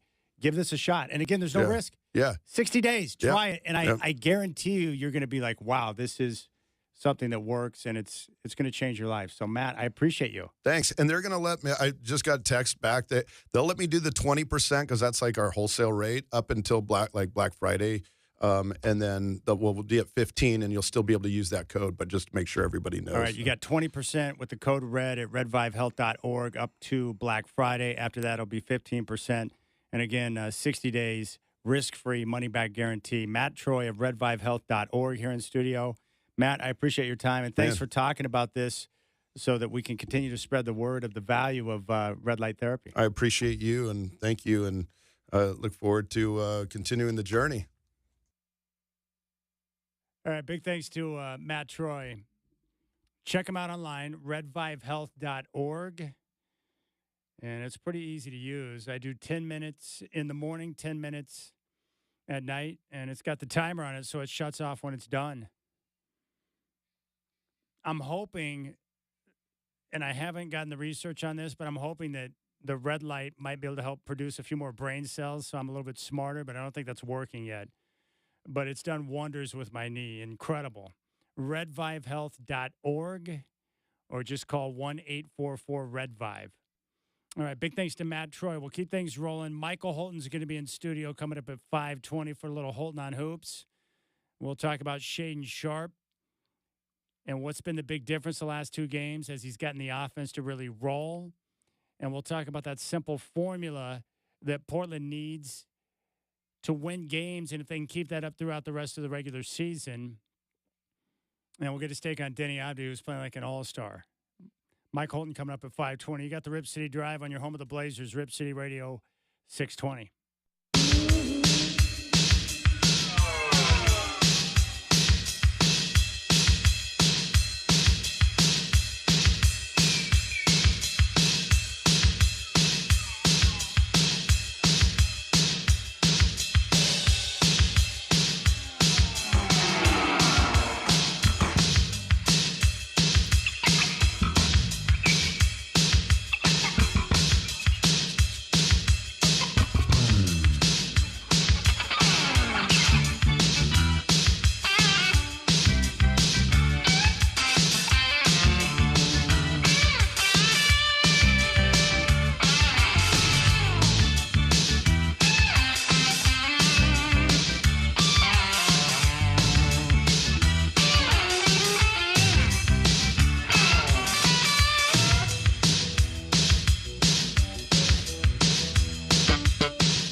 All right, Rip City Drive. Big thanks to Matt Troy from Red Vibe for joining us. We'll keep things rolling. I got more thoughts on the big games this weekend, and Michael Holton's coming up at 5:20 here on the Rip City Drive on your home of the Blazers, Rip City Radio 620.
Well, not a surprise, but Shohei Ohtani, he now has 4 MVPs in 5 seasons, a unanimous decision for NL MVP. And Aaron Judge edges Cal Raleigh to win the AL MVP. So there you have it. I would have given my vote to Cal Raleigh, but Aaron Judge had the numbers across the board. And Shohei was a no-brainer. The guy's unbelievable. And, of course, the Dodgers went on to win back-to-back championships, but Shohei Ohtani is just one of the most amazing talents I have ever seen. Judge wins the American League MVP, edging out Cal, and Ohtani's a unanimous decision in the National League. Really, if you voted for anyone but Ohtani in the National League, you should have your credentials revoked. So it was that simple. It was that easy of a call. All right, Rip City Drive. Michael Holton's going to stop by for Holton on Hoops coming up in about 15 minutes. And, of course, I'm just looking forward to a weekend of great ball. We got 3 big games in the NFL. Broncos, Chiefs, Lions, Eagles, and the Rams and Seahawks down in L.A. All of those are going to be terrific, and I'm looking forward to each and every game. And the NFL season now is starting to get to the point where, you know, we can start to look at these games and say, okay, this here's got implications. This one's got implications. It's going to be critical. Jets and Patriots coming up in about 15 minutes on Prime. Pretty much a horrendous football game. The Patriots are a 13-point favorite. I wouldn't be so sure about laying 13 points, but the Jets, we know about their struggles on offense. They're coming off a win over the Browns, but their offense continues to be an issue. But for the Patriots, they are second in the NFL right now in one-score victories. They've been playing a lot of close games, so we'll see what they do coming off an outright dog win at Tampa, and now they come back home as a double-digit favorite. That's a big role reversal, so we'll see if they can continue. But Mike Vrabel's been terrific, and Drake May's been awesome.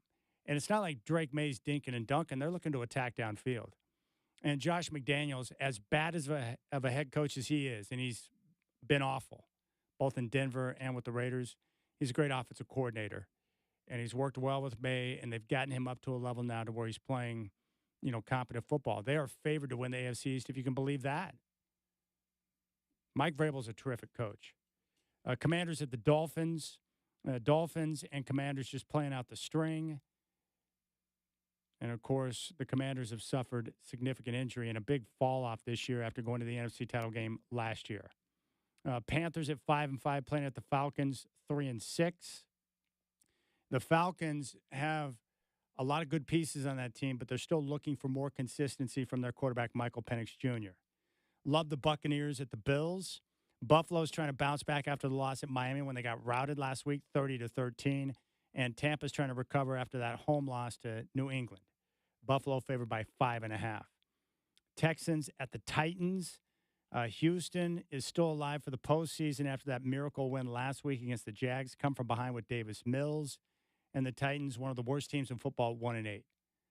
Bears and Vikings is a very intriguing football game. It's going to be played in Minnesota. Minnesota right now a 2.5-point favorite. And the Bears, and not perfect, but Caleb Williams is learning how to run an offense according to Ben Johnson. He's not turning it over, and the Bears are being very opportunistic. That's a terrific football game. And the Vikings right now, do they trust J.J. McCarthy? Do they regret letting Sam Darnold go? They're searching right now at 4-5. Packers are at the Giants. The Giants just fired their head coach, and the Packers at 5-3-1, underachieving on the year based on where their defense is at and what the expectations were early in the season after they smacked Detroit. I still have no idea what Matt LaFleur was thinking or trying to accomplish at the end of that game on Monday. It's like put yourself in a position to get the field goal. I thought they got too aggressive and didn't play it smart there at the end of the game after the Eagles gifted them the football back. Bengals at the Steelers. You know, the Bengals, beat up and ravaged this year by injury, although Joe Burrow is looking to make a comeback around Thanksgiving. And the Steelers trying to regroup after getting smacked by the Chargers on Sunday night. I do think the Chargers at Jags is an underrated good football game. Chargers a 2.5-point road favorite. Keep an eye on this game here. I think Jacksonville's got a chance to cause some problems for the Chargers because of their beat-up offensive line and what they can bring up front with their defensive pressure. Justin Herbert having a very good year. Almost 3,000 yards passing already, 19 but for me, touchdowns it's quite simple, and really. 8 picks. Hey, Bo, are you chiming in? What's up, Bo? I love you too, Bo Nix. Seahawks at the Rams. I lean Rams minus 2.5. But I think this is going to be a highly compelling football game. Critical game in the West. The winner will have the inside track on the division. And if the Hawks can get this on the road, I can almost guarantee you they're going to win the division. But I love the way both quarterbacks are playing. Mike McDonald's done a heck of a job with that defense. It's wildly aggressive and gets a lot of pressure on the quarterback. And that's going to be important. Can their front four get enough pressure on Matt Stafford to get him off his spot and disrupt what he's doing? Because Stafford right now is playing like an MVP. 25 touchdowns and 2 picks. I just like his process right now. And, starting out the year with the back injuries, you didn't know if he's going to be 100% or not. He looks great. And he's looking like somebody that might come back and play again next year. 49ers at the Cards. San Francisco continuing to find a way, even with all the injuries they have.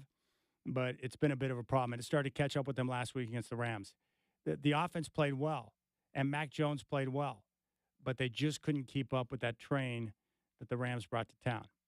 Ravens at the Browns. I like the Browns to cover the number, but the Ravens right now at 4-5 have the inside track on the AFC North. And that's saying a lot considering where they're at just a few weeks ago. And then, of course, 125 on CBS, Chiefs at the Broncos. Kansas City coming off a bye. Andy Reid is terrific in that spot. Denver's got extended rest coming off the Thursday game. This game here, of course, a lot of people are questioning Denver because of the play of Bo Nix the last couple of weeks. Their offense was dreadful in that Thursday night game. Can they do enough to be able to put Denver in a position to win? Because, their defense is going to show up. Pat Surtain is not going to play, but the pressure they get on the quarterback, 46 sacks through 10 games, averaging almost 5 sacks a game. You've got to get up on Mahomes and pressure him and get him off his spot. If they do that and he doesn't have time to throw, they should be okay. Kansas City's offensive line is subpar, and their tackles are questionable in terms of talent and what they've been able to do this year. But it's very simple. If Denver wins, they've got a stranglehold on the division, and the Chiefs would be 3.5 games back with 6 games to play, which means they would be done in the division race. So if you don't want Patrick Mahomes to get to the Super Bowl because you're tired of seeing the Chiefs there, you need to pull for Denver. But the Broncos, it's pretty simple. They've got to do a better job of playing clean on offense, receivers not dropping balls, Bo Nix trusting what he's seeing and doing a better job with his footwork. It's going to be a tough, tough game. And Lions and Eagles. I like the Lions over the Eagles. Detroit at 6-3, Philadelphia at 7-2, and two teams, two of the very best in the NFC. Love that matchup. And that's going to be the Sunday nighter. So we'll see how things shake out. But I really like the games that we have, those three: Rams, Seahawks, Broncos, Chiefs, and Lions, Eagles. All right, 503-248-0620 is your telephone number. We'll come back, and then I'm very happy to have Michael Holton in the studio for some Holton on Hoops. We'll get his take on what the Blazers are doing right now. And they got the win last night. Big effort from Denny, big effort from Shaden, and a nice bounce back by Drew Holiday, 17 points and 12 assists. And tomorrow, they will be in Houston to take on the Rockets. Michael Holton, first edition of Holton on Hoops this season. That's coming up next on the Rip City Drive.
Who's Mike Holton, kind enough to stop by in studio. My brother, it is great to see you. What's up?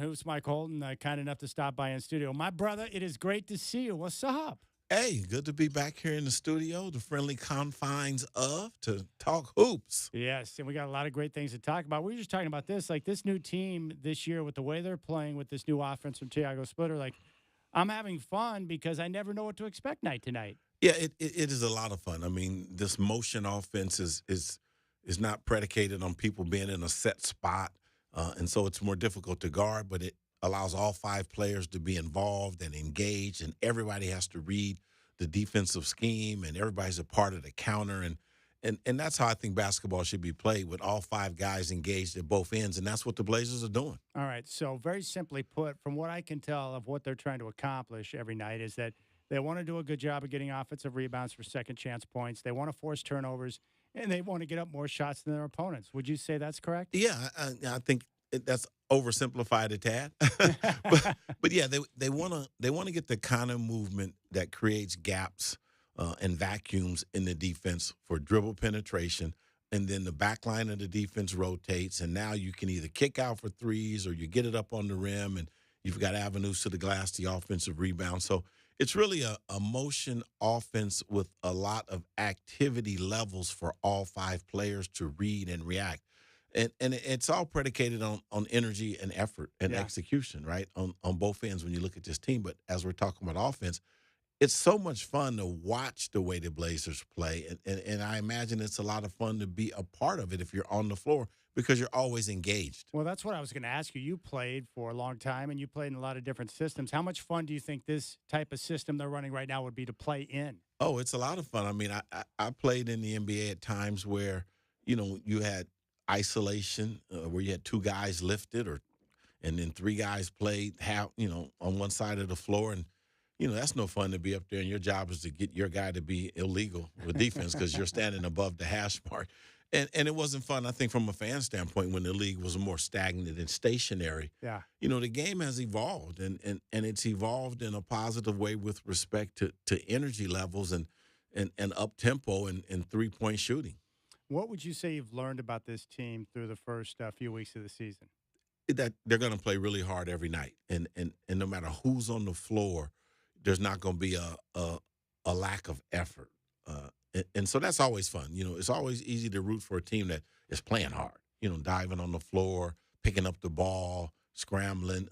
Just that level of energy with this team is consistent. They promised and they deliver on a nightly basis. How do you get that from your players on a night-to-night basis? Well, it's kind of challenging because, simply put, players bring energy and effort, and coaches coach execution. So if players are responsible for bringing energy and effort, then as a coach, you're not responsible for making them bring energy and effort. But that's high school and that's college where the coach has a different level of power. We're talking about pros. Yeah. Because when the Blazers broke camp and with this up-tempo, 94 feet pickup point, I was like, ooh, I don't know if that's going to last long. I mean, I don't know how long pros are going to be willing to pick up full court. And there really has been no let-up. The Blazers, from an energy standpoint and picking up the basketball on dead ball possessions, has been relentless. All right, Michael, Tiago Splitter stepped into a difficult situation to begin the year. What are your thoughts on Tiago Splitter through the first weeks of the season as he's taken over the job, being the acting head coach? Like, what's your read on him? I think he's done a great job under the circumstances, and mainly because he didn't make it about himself. He said, hey, I came here a couple of months ago. As a staff, we've been working on A, B, C, and D, and I'm going to now just continue along the path of what we've been doing. I thought that was a very important stake for him to put in the ground initially, because I think he was being asked, what's going to be different? What are you going to do? You.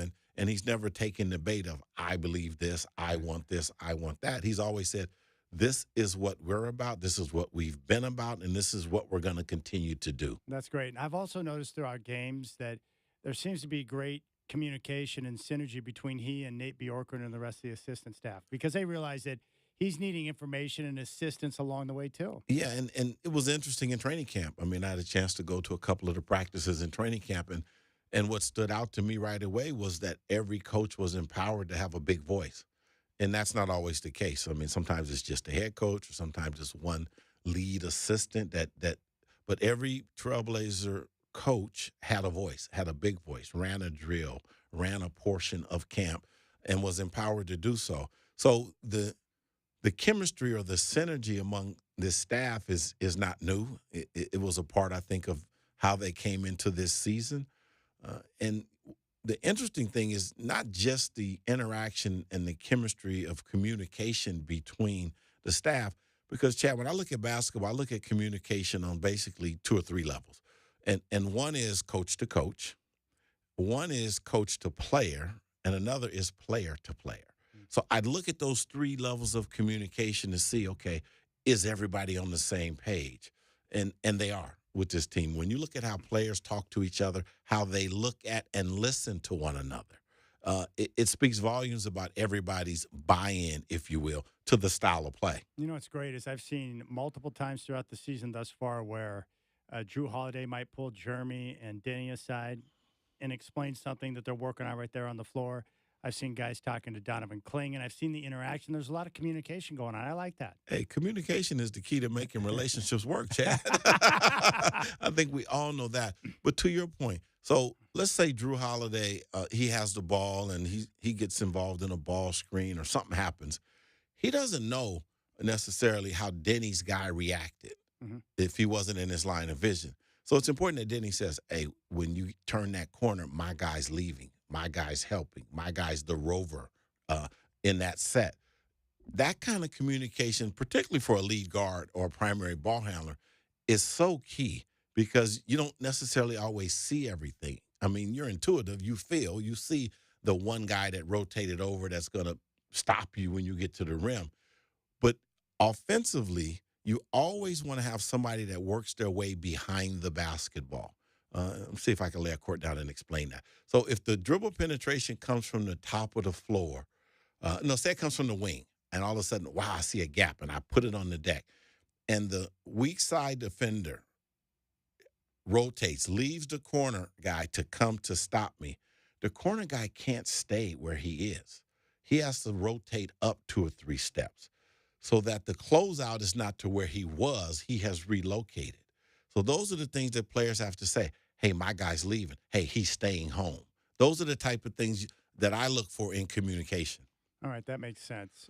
Defensively, last check, I think they're like 11th in the league in defensive rating. But through your eyes, are you seeing better energy, better effort, better execution defensively this year? Yeah, because nothing comes easy when you play the Blazers. And so I generally think that in the NBA, offense is better than defense. Good offense is going to be good defense in one-on-one situations because the players are so good. So the defense has to be able to make the offense uncomfortable, has to make them play in a crowd, has to limit their vision. And so pressure is what does that. And so that's what the Blazers are about. Make you uncomfortable by applying pressure to take away your vision, to make you put the ball on the deck and become an isolation player versus an execution player.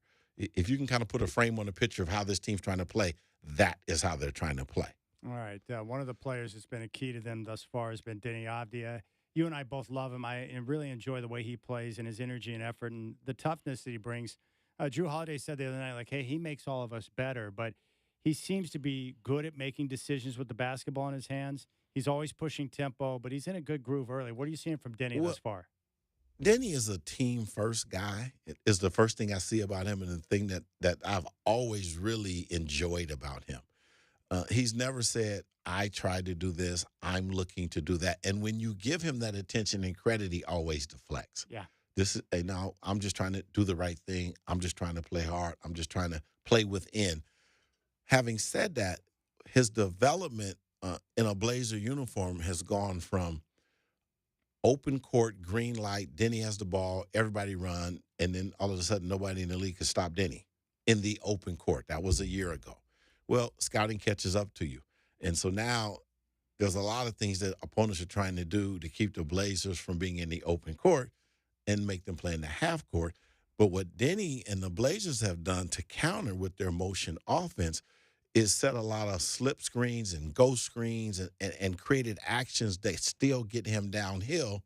But the back line of the defense still rotates over to try to take away Denny's straight line opportunity. He either goes through them, he either goes around them, but what he's added, Chad, is now he makes the pass. He's unselfish. He'll hit to the corner. He's reading as a playmaker the rotated second line of defense. I've noticed that he's a little more crafty when he's downhill like that. Sometimes he'll avoid the defender and use a different hand to get to the window and score.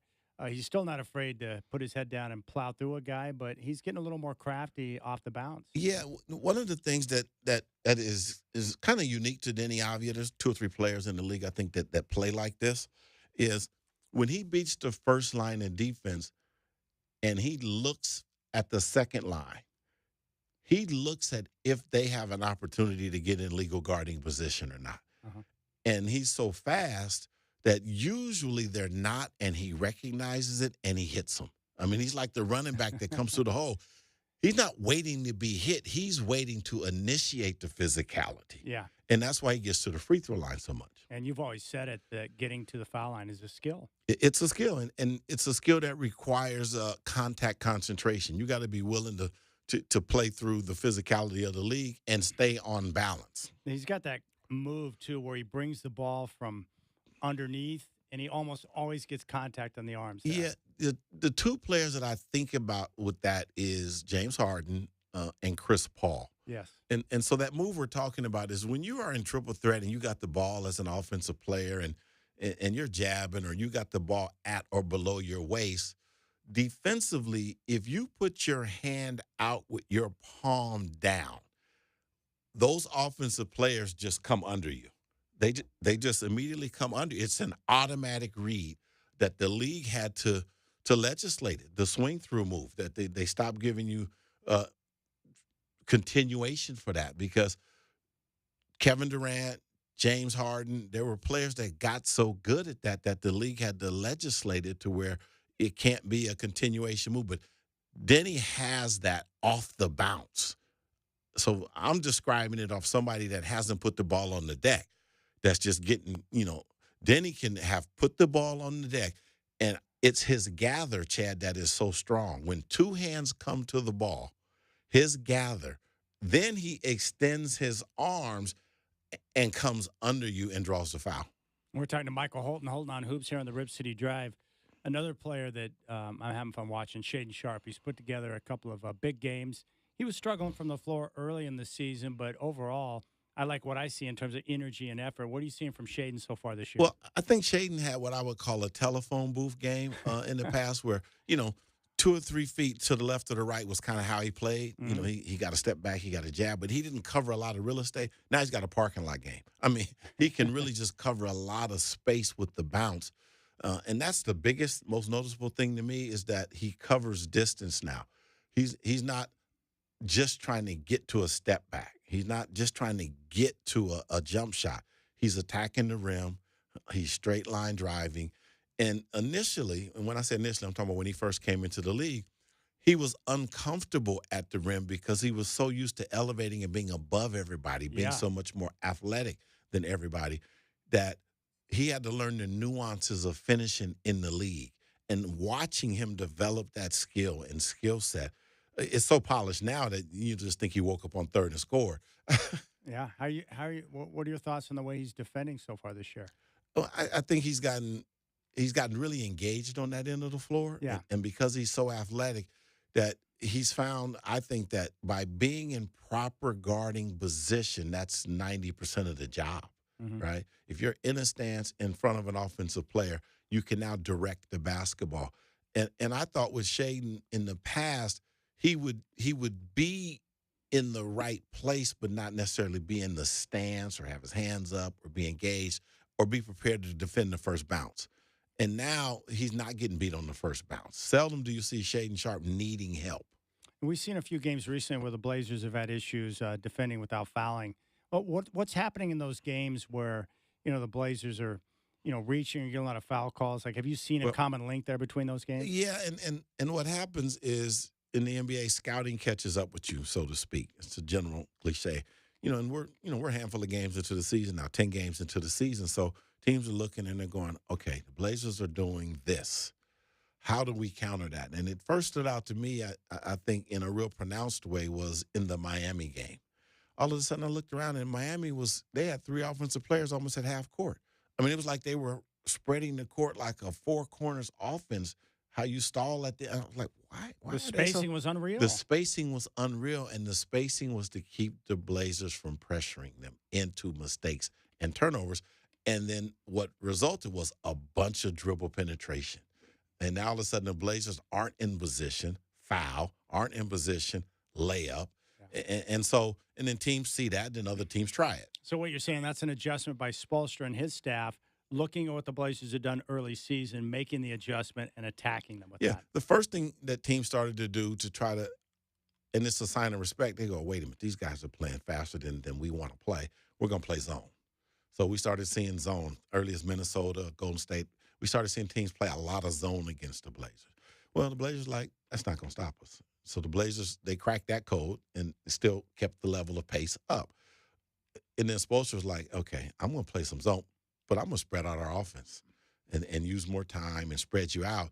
And it was a learning curve because I watched in the NBA, you got rules about how far away from your man you can get, first of all. But secondly, the Blazers were trained to be physical even off the ball. Yeah. And so all of a sudden they were almost hugging a guy that was spacing the floor. Yeah, that makes sense. So really, that's really what the league is about. Teams will get tape, they scout, and then you've got to adjust on the fly to how teams are changing their adjusting to the way you're playing. Yeah, and that's really what I'm enjoying about this season in the NBA in general, but specifically with the Blazers, because now teams are trying to build a game plan to slow down the Portland Trail Blazers. Interesting. That's so cool.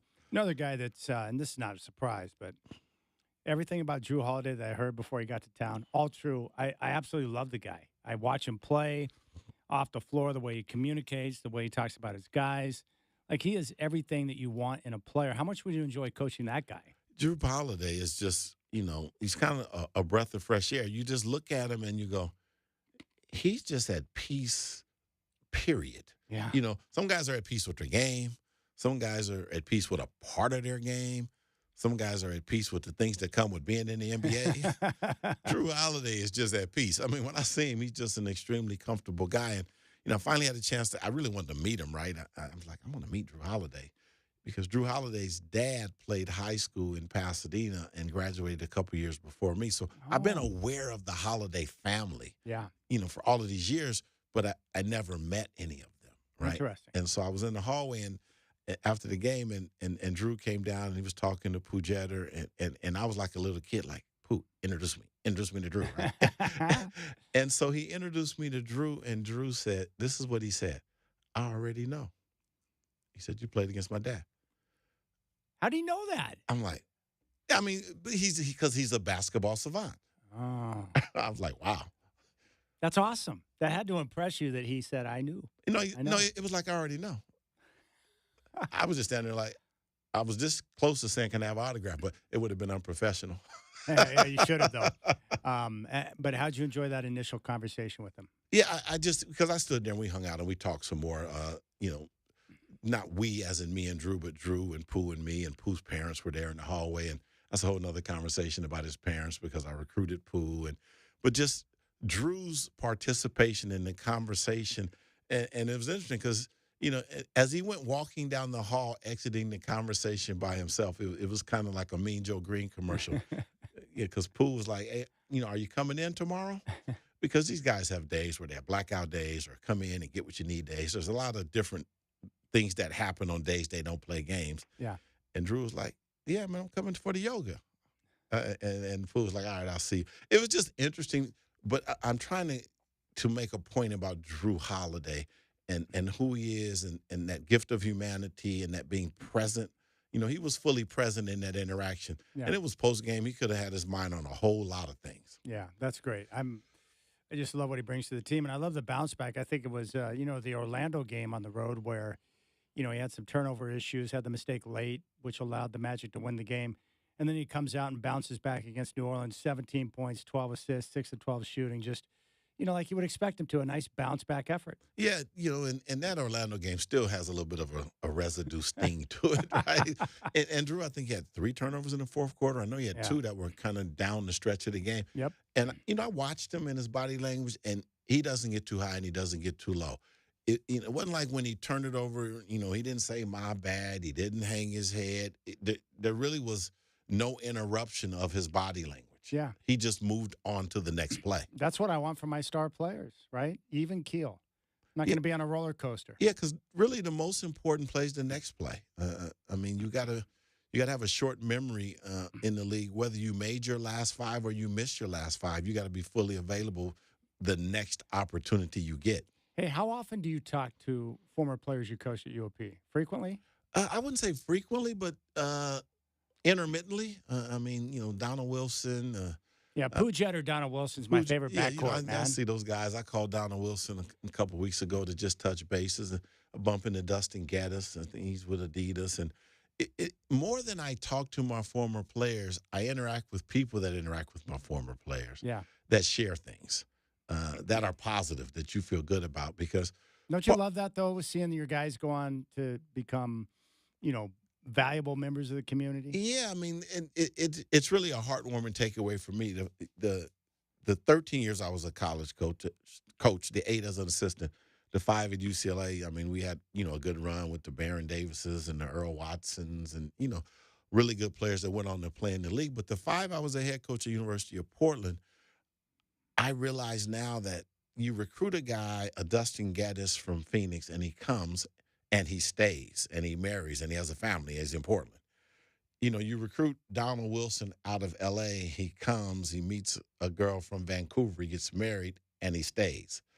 And you realize the role you played in that relocation. Yeah. In addition to that stretch of their life that you were trying to help them develop, their futures and their goals, dreams, and desires as a young man.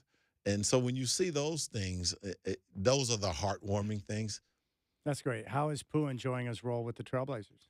Pooh's having a ball. Pooh is one of those guys that, doesn't have off days. He's humble. He's fully present.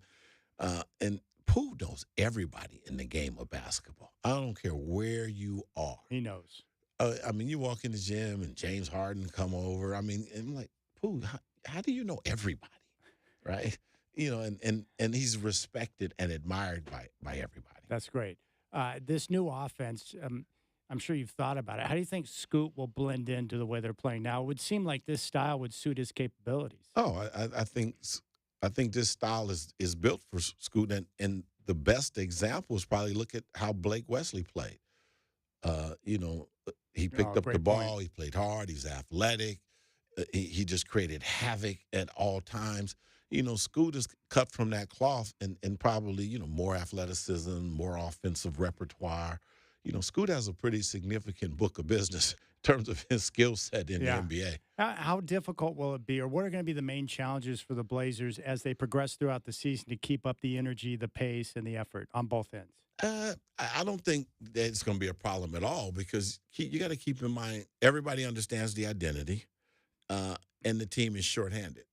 They don't talk about it, so people don't really talk about it. Yeah. But you look, okay, you don't have Scoot right now. You don't have Matisse Thybulle right now. No Wesley. No Wesley right now. So those guys come back. The problem is not going to be how do they keep up the pressure. The problem is going to be the distribution of minutes. All right. So aside from Denny and Drew, who we talked about Shaden. Who else has caught your eye in terms of how well they've played to start the year? Anyone in particular? DeWop Reith. Come on, man. I think he was 11 of 18 from 3 going into his previous game. He's been on fire. Yeah, I think DeWop has caught my eye just because that wasn't necessarily expected. We knew that was his skill set. Yeah. We knew the versatility of the 5 spot was diverse in that Klingon plays different than Rob Williams III, plays different than DeWop Reith. Yeah. I mean, I think everybody knew that. But then the way Tiago Splitter and his staff have brought DeWop Reith in at those key moments when they need to get the opposing center out of the lane, A, and B, when they need a shot in the arm offensively, has been beautiful. No question about it. One other play I want to ask you about, Michael, Jeremy Grant. I've been very impressed with the way he's played early season. Very aggressive. He's been very impactful. But what blows me away is no mid range. Like his shots are coming in the paint at the rim, or he's shooting threes. Like that's a massive change from what we've seen in the past. What's your takeaway on what you're seeing in Grant's transformation? Well, the professionalism, first of all, of accepting the role of coming off the bench. Yes. And then leading the league in points off the bench, and then handling the media attention when people are trying to bait him into having a narrative around it. And, Yeah. And I remember that first interview, he kind of was transparent in that. My takeaway was, I'm not happy about it. Yeah. But I'm going to do the job that I have. And then he went out and did the job in an exemplary fashion. Yes. So that stood out to me. The other thing about Jeremy Grant that I kind of want to touch bases on is scouting doesn't catch up to guys that come off the bench as fast as it catches up to guys that start. Yeah. You just don't know when he's coming in and how the team's going to use him. And Jeremy Grant has been around the block. He knows when I come in, I can watch before I come in. Then I can read the matchup that I have when I come in, and I'm green lighted to be aggressive. That's awesome. I love that. I saw where I think it was maybe it was the Pelicans game. He got wrapped up with another guy under the basket. They grabbed each other's necks, and I thought it just reminded me of the day when you were playing, and I grew up watching basketball. Like back in the day, that'd be a non-issue, and they move on and keep playing. But in today's NBA, they don't want guys getting into any type of fights or any scuff-ups or anything like that. No, back in the day, it would have been a half a dozen technicals, right? You get a tech, and you get a tech, and you get a tech. But it was unfortunate that it happened. It was more unfortunate that Jeremy Grant got his first disqualification of his career. I don't know why that just stood out to me. I felt bad for him about it because I'm like, Jeremy Grant's not that guy, right? I mean, he's just not that guy. No. But, in the game of basketball, but no, let's go back to how and why it happened. Jeremy Grant got involved in a physical blocking out situation. Jeremy Grant traditionally has not been recognized as a rebounder. No. Right? But he was involved in physically trying to man the fort, right? Yeah. And hold a guy off, and they got entangled, and push came to shove that led to, a hand around the throat and a basketball melee. But I like it because I'm seeing a more aggressive, on-point Jeremy Grant. I'm totally down. No. Hey, as a coach, you don't mind dust-ups. No. Matter of fact, you have a problem when your team don't engage a dust-up from a competitive standpoint. Yeah, so in other words, Coach Splitter looks at that and says, good, my guys are alive and feeling the moment there. Yeah, everybody did what they were supposed to do. Nothing excessive, but everybody came to the front line. Yeah. I saw Klingon walk over, give him a little slap on the backside and kind of smiled. I'm like, we got you. Yeah, no. It was it was, I wouldn't call it a defining moment, but it was an interesting moment.